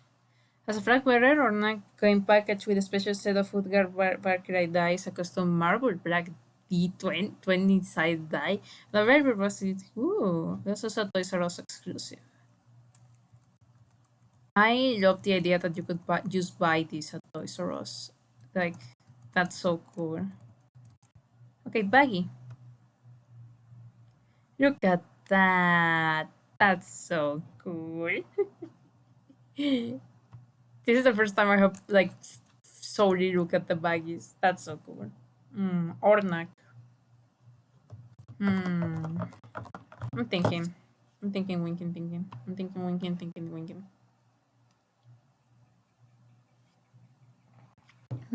It's always difficult with these ones.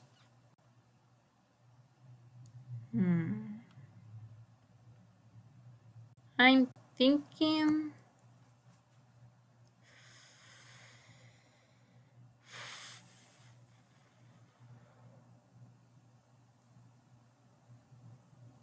A sexual straight man.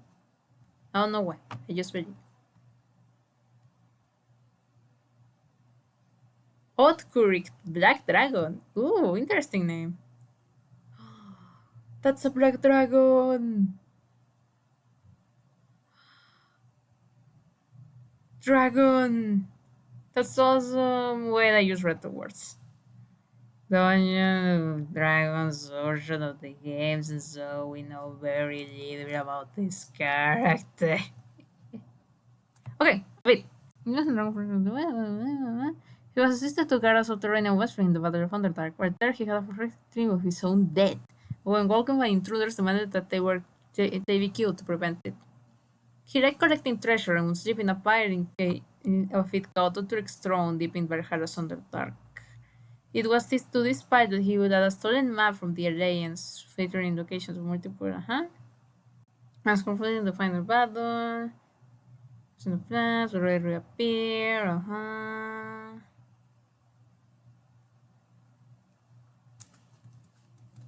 Okay.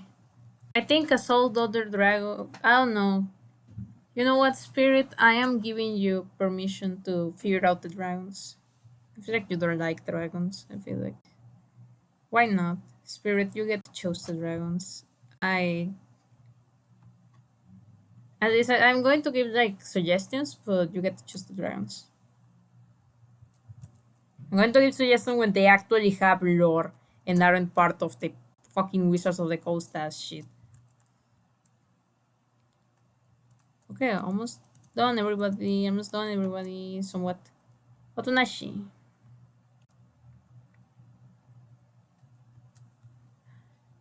Ooh, ninja? I think so. Her breath is slow and hot behind her black cloth. That's grey. Behind her black cloth mask. Her wild eyes stare out from the shadows, watching and waiting. Every waking hour of the last 3 years has spent preparing for this moment. It was 3 years ago to the day that Otonashi watched, helpless, as her young husband was slain at the hands of the Ronin samurai called Demon Blade. She has tracked the Ronin to this small town, and has watched him visit the same gambling den every night for 3 nights. She watches as he stumbles out into the street, swaying in a drunken swagger. She watches as the crowd passes without about him. She waits, and her window opens. In an instant, she is upon it, using the sound and movement of the crowd to mask her approach. She brings out her sword in one hate-filled, vengeance-seeking stroke, but the stroke finds no flesh. Sorry, who is this?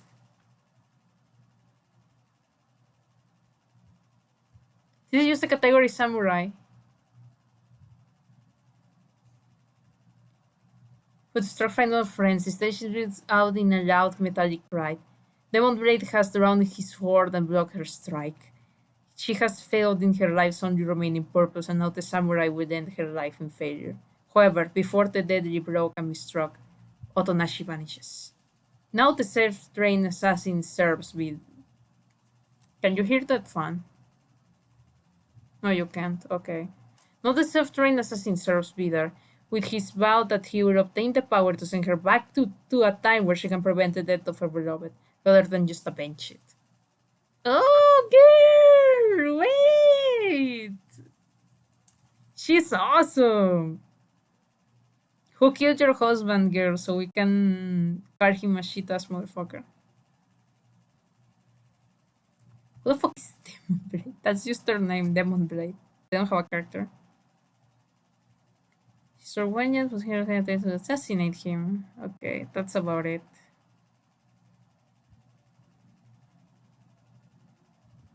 Ah, she doesn't have much story. That makes me sad. I wanted her to go on a vengeful quest of trying to of a time loop, insane time loop where she's trying to save her husband, but it kind of just leads to more and more despair.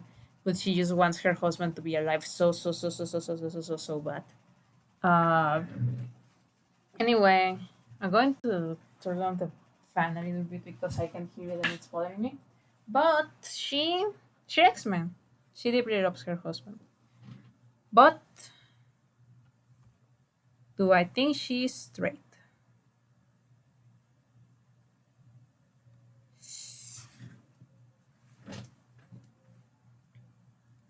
Straight trans femme, she and her husband were in a T43 relationship. That's my current belief. Why? I am not sure, but I like the idea. Okay, Parmenion.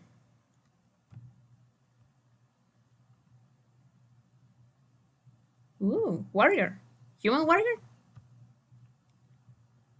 I think so, yeah. Human. One of the most celebrated generals in the Macedonian army, Parmenio led countless victories during the reign of Alexander the Great. For weeks, Einar had visions of these great battles before the border opened up, allowing him to snatch from Parmenio. General Einar is impressed with his leadership and disciplinary skills. Parmenio's abilities to hurt his older son, even those on the verge of death, is legendary. He and his sacred band would make valuable additions to the forces of Einar. Fun!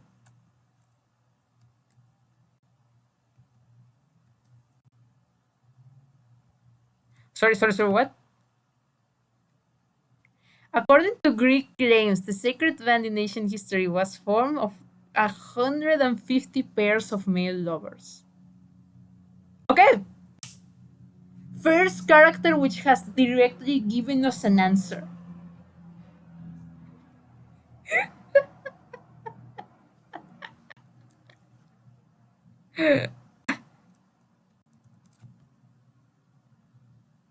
Hold on, I have to fact check that.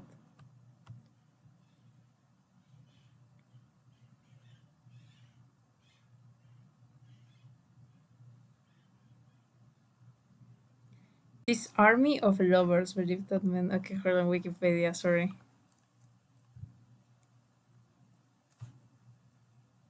Male couples. 300 men in general.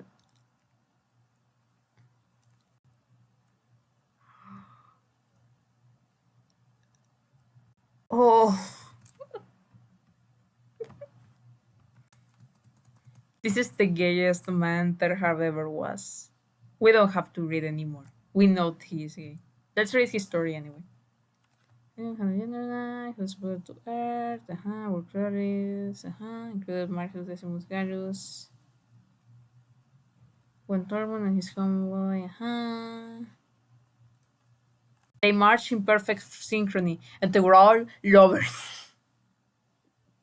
Like, seriously, just this homosexual man, his band of homosexual men, just beautiful, powerful. Ah, amazing. Pilot.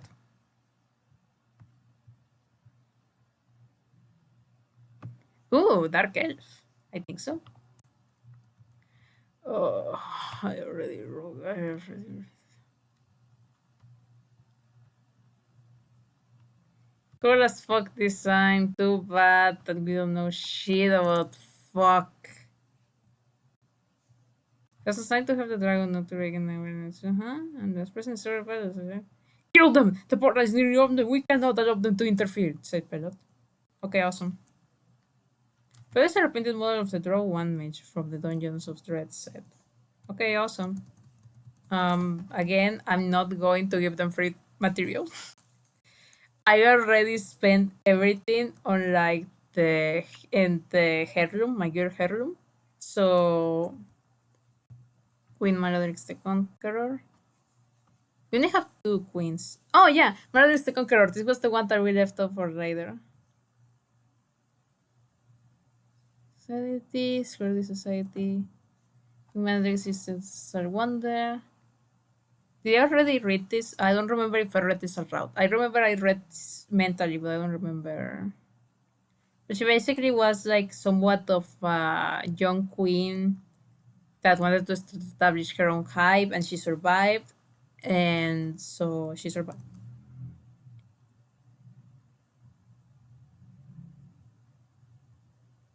Within a year, Manadrix had established as a sexual hive. Within a decade, her hive was the envy of the region, a thriving scarlet bastion in a perilous world. With the core of her colony secured, Manadrix began the grueling process of laying and fertilizing more than 1 million eggs. Finally, her labors complete, she settled into a 1,000 year slumber, awaiting the second spawning of her young as the birth of a true hive. It was not to be. After centuries of peace, a colossal convulsion shook the hive, collapsing its tunnels under millions of tons of rocks and ruin. Pinned by rubble as her dreams died around her, Maladrix resigned herself to death. But before she could succumb, the soft, rasping voice of Rebna called the Storkai Queen to a different fate. Rebna, the lesbian! Summoned to her alongside the remnants of her murdered hive, Maladrix's mission remains unchanged. Battered put on both, Queen Maladrix the Conqueror bestowed nothing to restore the glory of her hive. Okay, so I was right, there are lesbians. These these are lesbians. This is a lesbian B with lesbian B followers following a lesbian queen. Like straight up just there is so many lesbians in this. I think that's awesome. Oh, she was born prematurely. She's around too.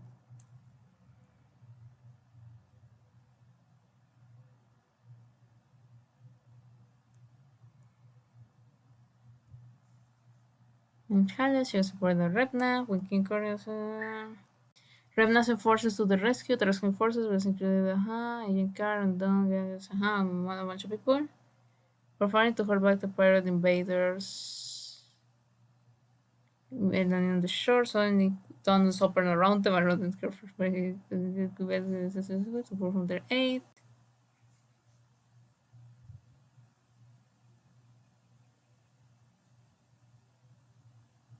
Okay, awesome.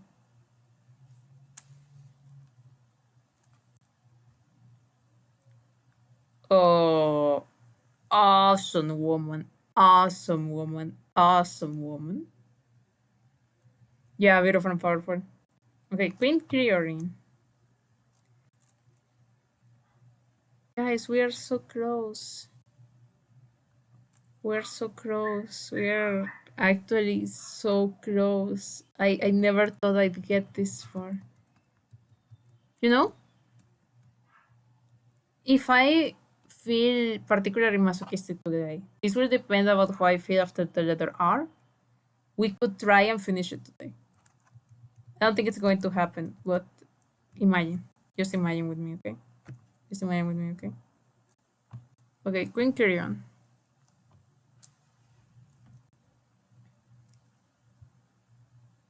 Ooh, she's so. Wait, yeah, she's a queen. She's awesome. Awesome as fuck. Alliances go. The Barker beat that is tired. He's tired of the living in a miserable world of war. He's tired of living on job in a home abandoned by his people. He's tired of the others scheming to use him.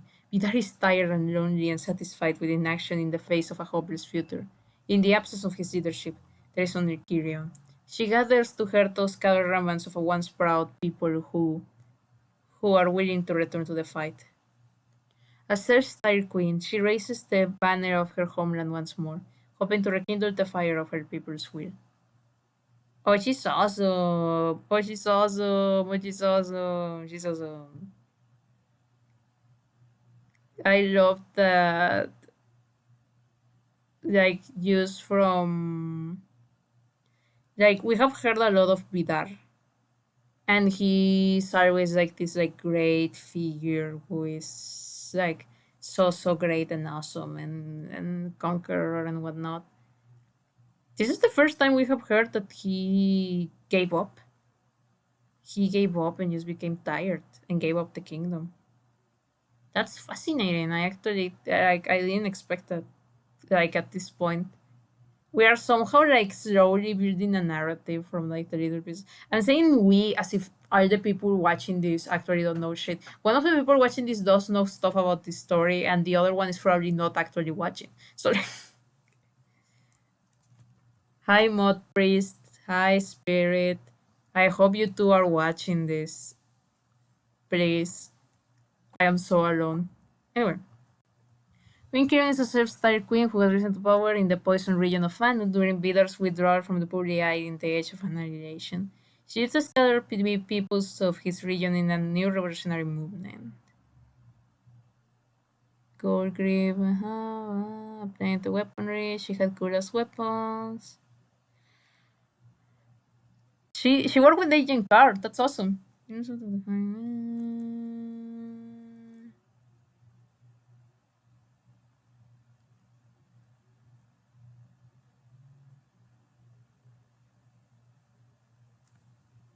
Oh! She is the one of the people that Mayor Q11 saw when he came back to life. Yeah, that makes sense. That makes sense.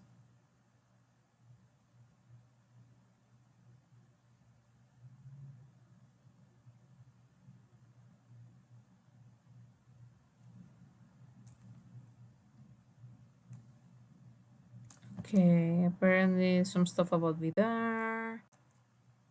Mhm.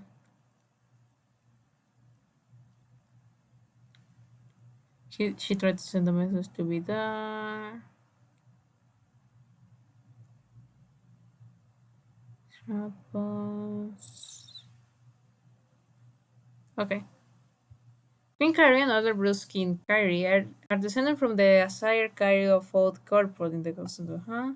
Queen Carrie was among the people originally designed. Okay. Okay, so she's awesome and cool.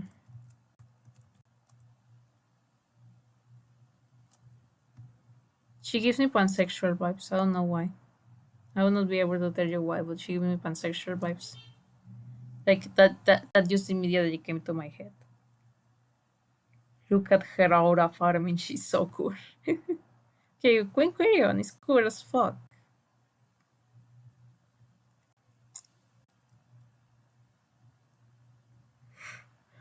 Next one, Steward of Death. Oh, have we looked at this one before? I'm not sure. I think not. No, we haven't. Oh, that's a. Oh. Oh, that's an awesome design. Oh. Oh, look at that. Look at that. Everyone take a second to look at that. Oh my god. In a world of human life, death brings balance to the seeker, yet many Dryan choose to ignore what fits the soil in which they plant their seeds. Rakshot is shown and feared by their own people for daring to study the path of which new life forms. Their studies were considered unsavory and Rakshot was alone. They have never forgiven their peers for this injustice. No, Rakshot! No! The bells are tolling. The bell tolls. The fuck. I don't know if you can hear it. I live near a church. Rakshot, these verse are for you. Oh no, Rakshot. Revna's summons was for Rakshot as it is for our Revna's people, a blessing. None sent Revna, the outcast general, unwillingly. Where once they were shown by their own people, Rakshot now enjoys the freedom to explore their analytical interests and have become a central figure in the Valkyrie's ambition. Rakshot! Oh! Hold on, let me look at Revna real quick, just to remember that I'm actually like, yep, this is the lesbian.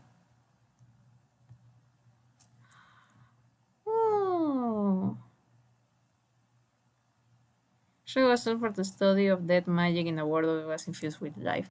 The new Ewashi at the time, and Tokori was the kindest word of the relationship.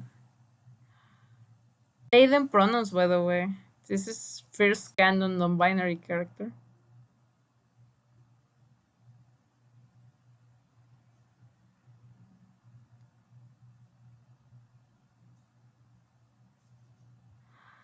Who awesome.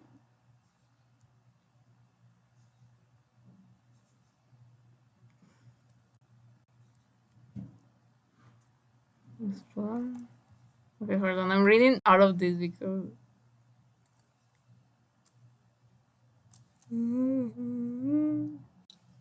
Later, after Iwashi's attempt to cure the wellspring of fortune had failed, Rakshot would be mentioned in a letter she wrote.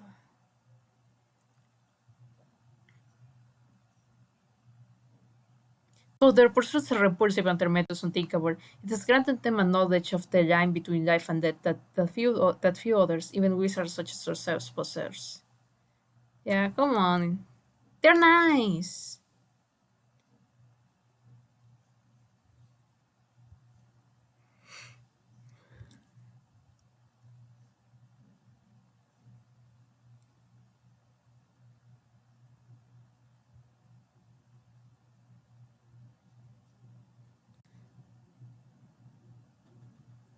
Are we going to talk about the fact that they're non-binary? Are we just okay with that? Like, no mention of that?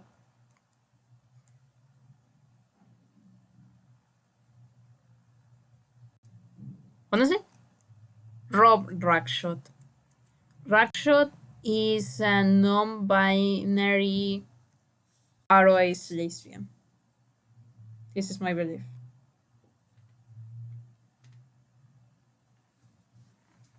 They are amazing. They are beautiful. Just absolutely awesome. Just oh, every time I'm doing this, I have to think about like who is going to the thumbnail. I think Rakshot is going to the thumbnail. Oh, they are so cool. Okay, okay. The Kiri Warrior. Let's go. Okay, this is one of the important ones. Awesome. Reading the Kiri Warrior or reading Gerda's daughter is one of Heroscape's most prominent characters, appearing in comics, cartoons, and more. A native of Valhalla. Native of Valhalla! I didn't know Valhalla had natives. Wait. Hold on. Hmm. A native of Valhalla, whose home has been torn apart by war, she fights on Yandar's side to win the rise of the Valkyrie conflict and restore peace and order. She is a close friend of Drake Alexander. Sergeant Drake Alexander mentioned and appeared with him both in The Rise of the Valkyrie and Swarm of the Marrow master sets. After appearing in the Age of Annihilation's master set in a Manticore Riding 3rd edition in a Magical Writing 3rd edition in which it appeared that she had been mind-shackled by her old nemesis Kimoshi, a 4th edition is set to release at Gen Con 2025, revealing a complex ploy on her part. Chat, and by chat I mean the two people watching this, tell me if that actually happened at Gen Con 2025. You only control one unique figure with the same name, thus you can only have one version of Raiden in your army at a time.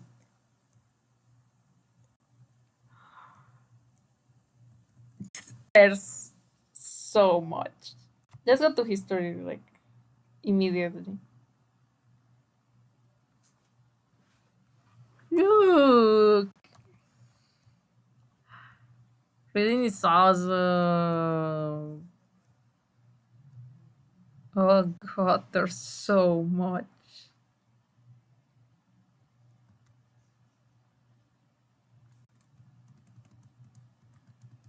Okay. Let's learn to read. This one is important. We have to read. From a young age, he had an abiding friendship with Jandar, and joined his cause when the rise of the Valkyrie began. Raidin's home was destroyed by Grot orcs commanded by the Valkyrie Rutger. Both of her parents were slain. Her father Jar guard at the hands of Taylor the Kairi warrior, one of Utgar's generals, and her mother Gerda died defending Yandar's forge in Xelios. Taken from the rover by Yandar, Rilin trained under Yandar's watch, and he gifted her with the magical spear of Gerda, allowing her to protect her allies on the battlefield with its protective aura. Not long after, Senior Drake Alexander was summoned to Valhalla. She rescued him from a collapsing pillar caused by Agent Carr. She also tore through a Death Walker 9000 with her spear in this conflict. She's fire. She's fire, she's fire, she's fire. She went on a scouting mission with Tormund where he was acting as a scout for Yandar's northern army, and told him of some of Utgar's bare troops that she had encountered, including Blade Roads and Marrow Warriors. She had a brief and hidden encounter with Runa, who was sometimes rumored to be the daughter of Utgar. At least 3 sentinels of Yandar were killed in this encounter, but Raiden escaped. When Sergeant Drake was captured by Mimring on a mission to explore the lazy Jutgard, she accompanied Finn and Thornring, the Viking warriors, as well as the airborne elite and the young Viking Hal, to rescue him. They fought several Mario warriors before boosting into the base where Grimnack, Deathwalker 9000, and Negoksak. Hal ran too far from her protective aura in his zeal to save Drake, and was killed by Deathwalker 9000. No! Although Thornring wished to retreat as soon as possible, she asked him to wait while Sergeant Drake made his goodbyes to the boy. No. This is the young Viking Hal. Who was the young Viking Hal again?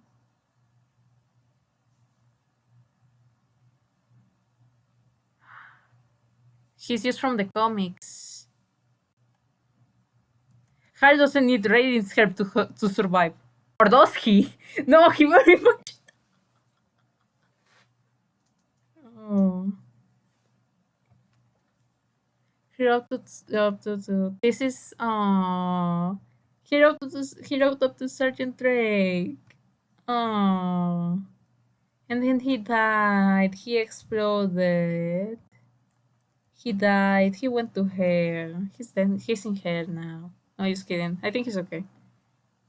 Later, she will be briefly captured by Taylor in battle and taken to an Utgar fortress where she was mind shackled by Kemoshi, becoming a servant of Utgar, thus with riding Nimring. A rescue attempt was made by Sergeant Drake Alexander and Johnny Shotgun Sullivan. Thank you! The gays are here again. But they were aghast that she claimed she had joined Utgar's side out of her own volition. Sergeant Drake and Shotgun Sullivan would try again to rescue her, and she briefly tried to convert Sergeant Drake to Utgar's cause before attempting to skewer him out of a tower. He was able to remove the amulet from her neck with his katana of Thorian before falling, and she caught Drake midair, lowering him a shotgun safely to the ground. After Drake destroyed the amulet, killing Kimoshi, she stood over the fallen witch's body and was confused by Shotgun saying he was still under the spell of her baby blues before she flew off to get some space. Shotgun, why are you like this? At the Battle of Stechavan, she will intervene after Sergeant Drake's mission into Utgar's camp went wrong, stopping Cyprian Esewin from killing him. She took him to. Oh, wait. I thought Cyprian Esewin had killed Sergeant Drake. She took him to safety, and when he woke up, informed me that she was having an arm brace constructed for him by a Zetacron to allow him to regain use of his arm. She was seen Sergeant Drake again during a battle at Durlar's half-finished stronghold on the Bitter Sea, preventing him from being gunned down. She always has to save Sergeant Drake. It's okay, Sergeant Drake saved her once, but like there's really pressing the bit with Sergeant Drake and Durlar's where to do members of this issue, bounce out. She made up her mind about the lineup. We have chosen the heroes welcoming us on our journey. Sunlen, the Elven Mage, for his knowledge and skill with the magical arts. Mayor Q10, a leader in Vidor's army who successfully cured the most recent attack by Marrow on this very stronghold. And finally, the young. Sorry, I'm wiping my eye. The young ninja that Einar summoned, who accompanied Tormund's party to return. Okay. Who is the young ninja? Real quick. Maybe it's someone I have already seen. Not yet. We haven't gotten to the S character yet. As Scotty mission with Sergeant Drake Alexander and Major Q10, Drake became engaged in a battle with Croc and some Marrow Stringers. After defeating Croc, he was confronted by Raiden for his reckless behavior, and the group exchanged some words about their respective past. Drake, Drake, maybe I was out of line a moment ago, but I want you to understand something. Utgar destroyed everything, everyone I ever knew or loved. My world is gone now, and if we don't stop him, he'll do the same to yours. Because to me, this is the word that matters. Ooh. The room made their way to Vasconca's castle, where Regine and Major Q10 provided the strength for the Marrow's side. Sirius Drain grabbed his way inside and confronted Mimbring, who has gone into possession. Okay. After bringing a portion of the castle down on the dragon, Mimbring was defeated. Yay! Swarm of Tomorrow. After this, she was sent on a mission to detect Kara Young and to investigate and extinguish the threat of the Marrow Hive. She was accompanied by Saint Drake Alexander, Major Q10, Sonren, and Shiroi. We're going to learn about Sonren and Shiroi soon. Very soon. Okay.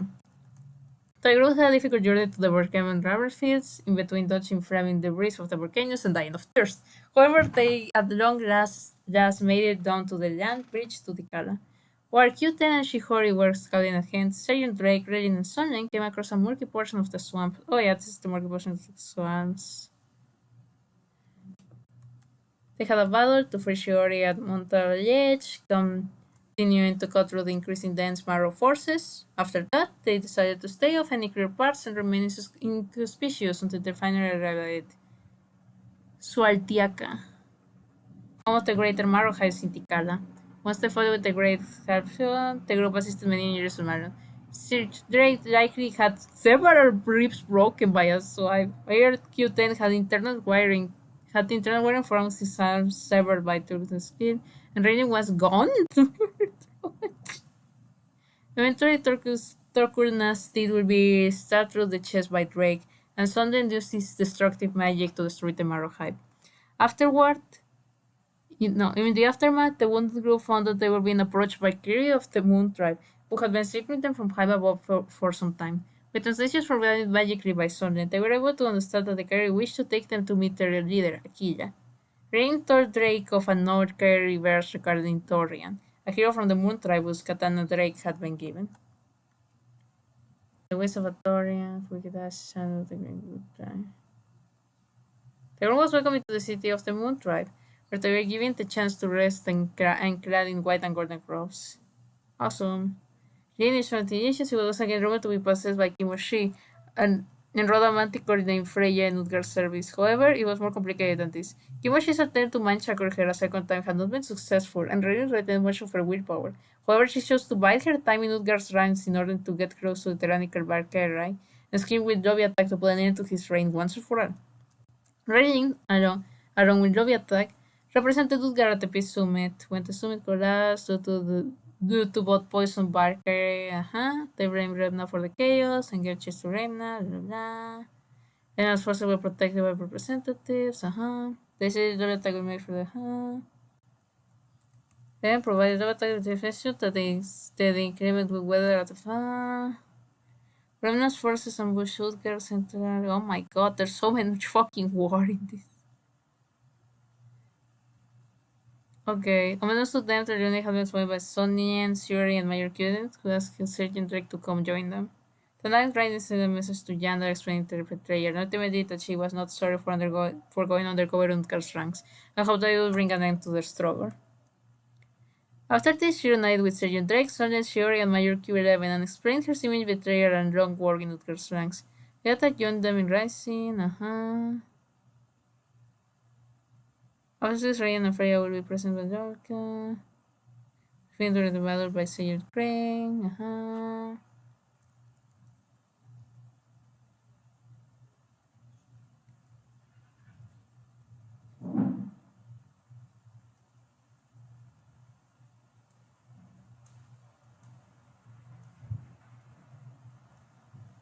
No retorno con su beso to meet Yandar, and then with a dish from press. Sisyphus says, you see. Aww. But he met her with forgiveness and acceptance. He did not approve of the actions she had taken during her period. Okay, awesome.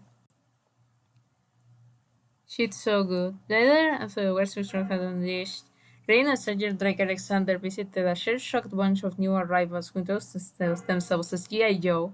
Ah, okay, awesome character.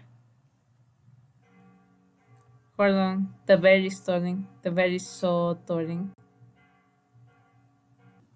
I have just realized this video is now 2 hours long. Anyway,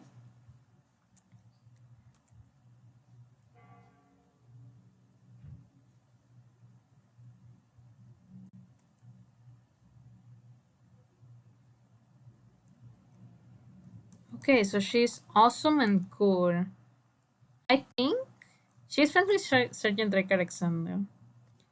I think she's a trans femme Arois. I have no. Well, you know what? I think they have magic. I think they have magic. I think she can be trans femme. I think she can be trans femme. Trans femme Arois. That's my belief. That's my truth. That's my belief. Okay. If Red Skull is the one from fucking.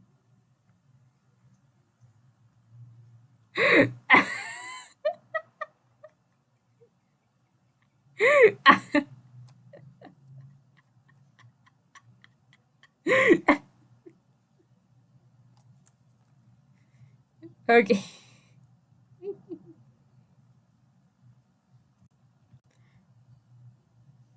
We are not talking about Red Skull. Okay. Letterius. Letterius. Retiarius. Retiarius. Human, I think? Possibly human. Hold on. Yeah, human. Retiarius was taken from his home, his family, and his life. He wishes he had died on that battlefield, but his wound was not deep enough to finish him, and he was captured as a prisoner of war. War? What war? This was not war. It was murder. Cold-blooded murder and theft. Retiarius' people only wished to live in peace, but the greed of the Roman Empire knows no bounds. Retiarius was sent to train as a gladiator. He was instructed in an eclectic but effective fighting style using a net and a trident. He fights just to stay alive. He fights clinging to a desperate hope on someday seeing his wife and child again.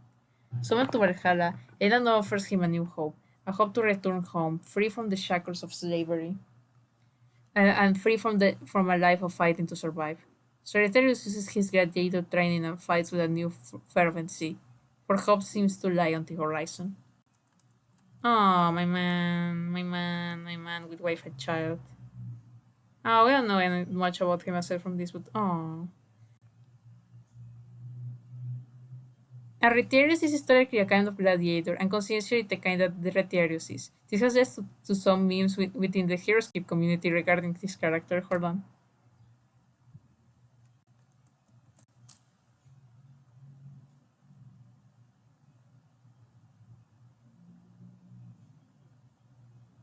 Maybe that's where he.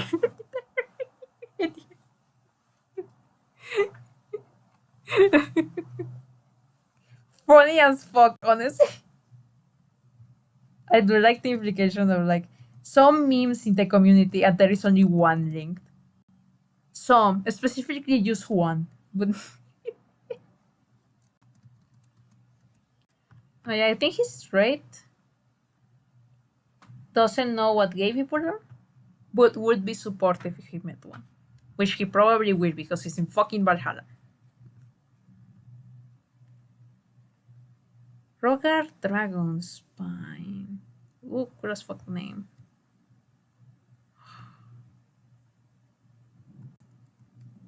Dragonborn! We haven't had many Dragonborns, have we?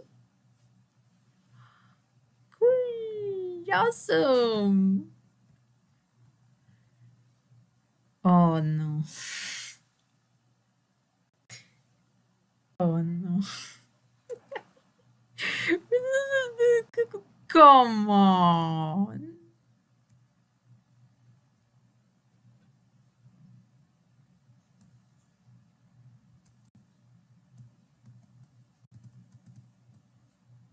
What if we just kill ourselves? What if we just die? Uh, Fucking spirit, you can figure out this one. They are part dragon after all. I'm so. With some of the ghosts are giving your characters fucking stories. I'm so tired. Hold on, let me close a few of these ones.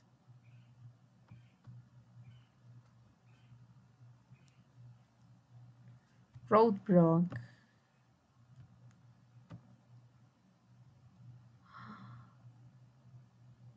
Cool human.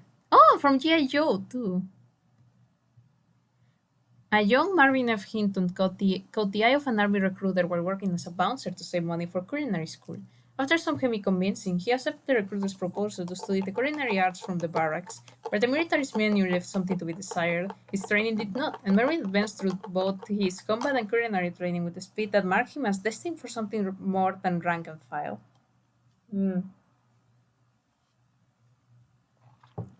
After transferring to G.I. Joe's covert ops as a heavy gunner, Marvin took the name Roadblock and got right to business. But he never lost his love for food, and he has become an integral part of the team, whether he's dishing out warm meals or hot lead. Love this guy. Immediately love this guy. Awesome guy.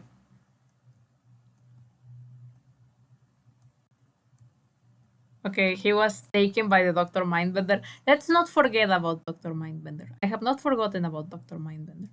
On arriving in Valhalla, Cobra and Jen Jo quickly came to blows again, with Cobra's experiments with the blend of Valhalla's grip magic nearly leading to disaster. Shortly after this, Dr. Mindbender was successful in temporarily bringing Duke and Snake Eyes under Cobra's control with a combination of Valhalla's magic and his grappling science. But Destro and Storm Shadow allied with the remaining Joes in protest of the methods. During their clash, Duke and Snake Eyes were freed. After this, Duke, Roadblock, Scarlet, Snake Eyes, Lady J, and Jinx and Kakamura were approached by Sergeant Drake, Alexander, and Raylin, who welcomed them to Valhalla and promised to help them get to their feet. Awesome. He's a cool cook guy. Ah, I'm trying to think. He's cool as fuck. He is cool as fuck. I'm thinking possibly.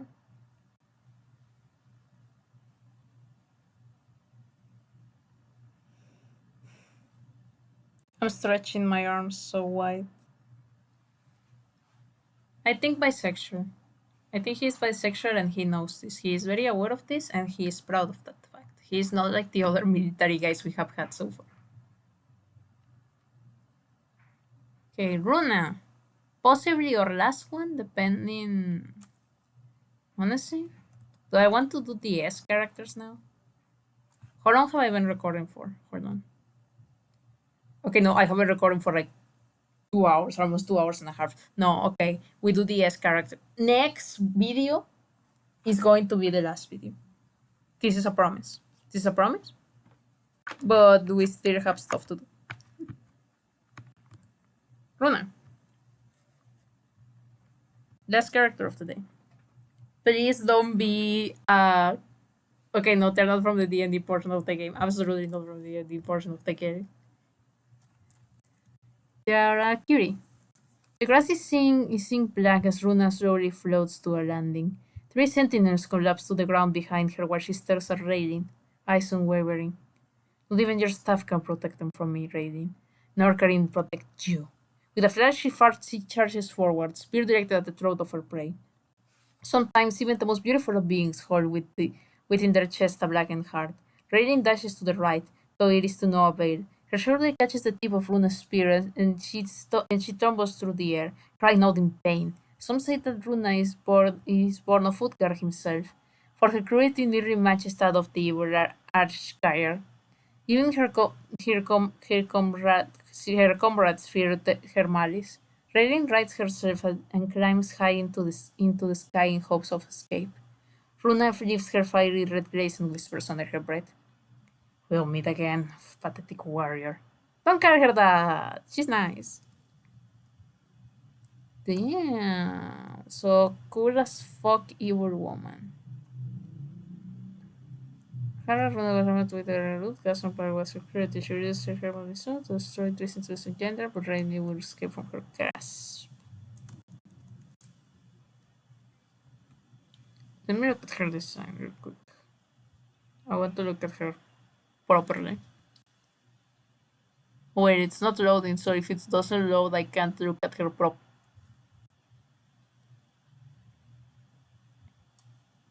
Cool as fuck. Okay. So she's awesome. She's cool. Um, Runa is the favorite of Heroscape versus the designer. Fair. Okay. Let me think.